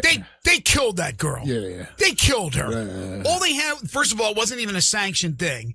They have a rope right there. All they got to do is put the rope on her. It's some piece of crap thing they've put together. Not even a real bungee cord. They've been arrested and charged. The thing was, like, there was no reaction from them. Like, when you, like, once you throw her and realize, wait a second, there's nothing attached to her. Like, they don't, like, you'd be like, you think you'd be freaked out. Like, they just kind of like, there's no reaction from the people. And we don't know, we can't see it because we don't know if there's just shock or what the case was. They threw her off the cliff. I mean, they're all arrested. It's got to be murder. I mean, they've been arrested and charged. But this girl, does she not realize, hey, there's nothing attached to me? 21 years old, I think that was in Brazil. Mm-hmm. Okay. Then we had, now, Eli, give him all his props because he was able to skydive, jump out of a plane. I would never do that in a million years. I wouldn't even be in the plane. Now, I go on planes, but I don't go on little crap planes where I wouldn't be in there watching him jump out. Right. These people in Missouri, 12 people dead, including the pilot. They were going up to skydive. So this wasn't a skydiving accident. It was a plane crash. Just plane crash, yeah. And again, those crappy little planes that they use to put people up there inside to bring up, I don't know what yours was, but I bet it wasn't a Learjet from FedEx that you went up in. Well, no. I'm kidding. Yeah, I mean, I'm just saying. It'll be a little airplane. I'm just saying they're a piece of craps. And it's just so tragic. Here's the one, and I like, because I I didn't read the story about that, but like, how? Okay, you were going up to skydive, so everybody had parachutes. I know. Like how? Like I don't know. Like, did they not know? Like, how did the crash happen? Like, nobody got out of the plane. No, the crash happened because the plane went up, the plane took off and went right down and crashed. Okay, basically. so that's what it was. Yeah, Okay. because I thought the same thing. I'm like, wait a minute, can't they just parachute out? It wasn't in the air and then was starting to go down slowly and all that. The thing went up. I don't know how high it got and crashed right down. Yeah, that's what I've read. I think that's the way it was because that's the first thought I had too. You got to have your thing. You got to have your pack to jump. Right. Your backpack, whatever the hell they call it. whatever And is in then, the backpack. just when you're up there and there's a problem with the damn engine, leap out. Then the pilot probably has one on too. Leap out too, and the plane crashes somewhere. But no, it went up and came down. I mean, that's how tragic it was. Really, really horrible. College Sports Only has put together their top 10 coaches' hot seats for the upcoming college football season. We're getting closer and closer to college football, just a couple of months away.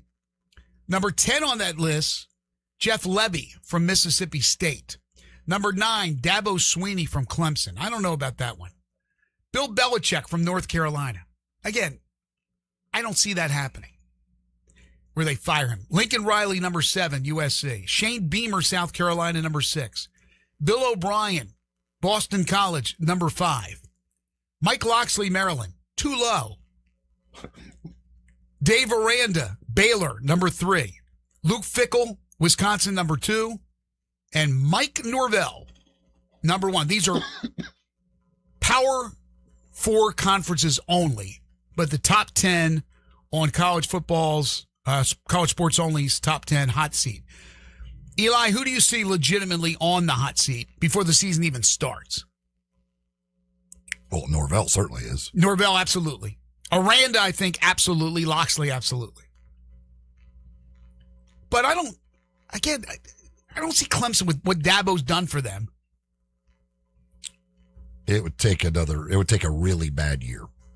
And then they have a discussion. Nobody knows. There's a buyout, all kinds of that stuff. You think Lebby at Mississippi State? I mean, I don't know what people expect from the Bulldogs. You can't expect too much. They showed improvement last year, didn't they? I don't think it's super hot, but I mean, they need to do something. Yeah, they need a lot more talent. That's what they need. And then Belichick. Well, that falls on him. Yeah, true.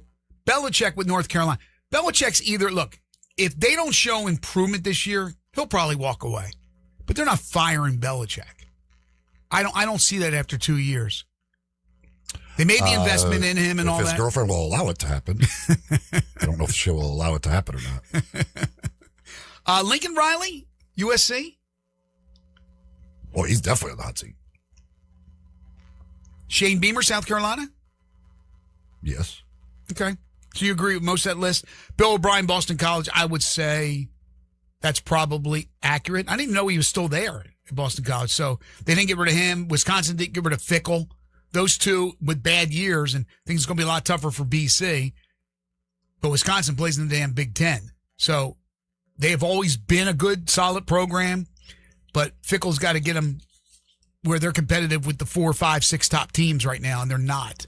And you know who those teams are. But Norvell, absolutely at the top of the Delta Pledge class.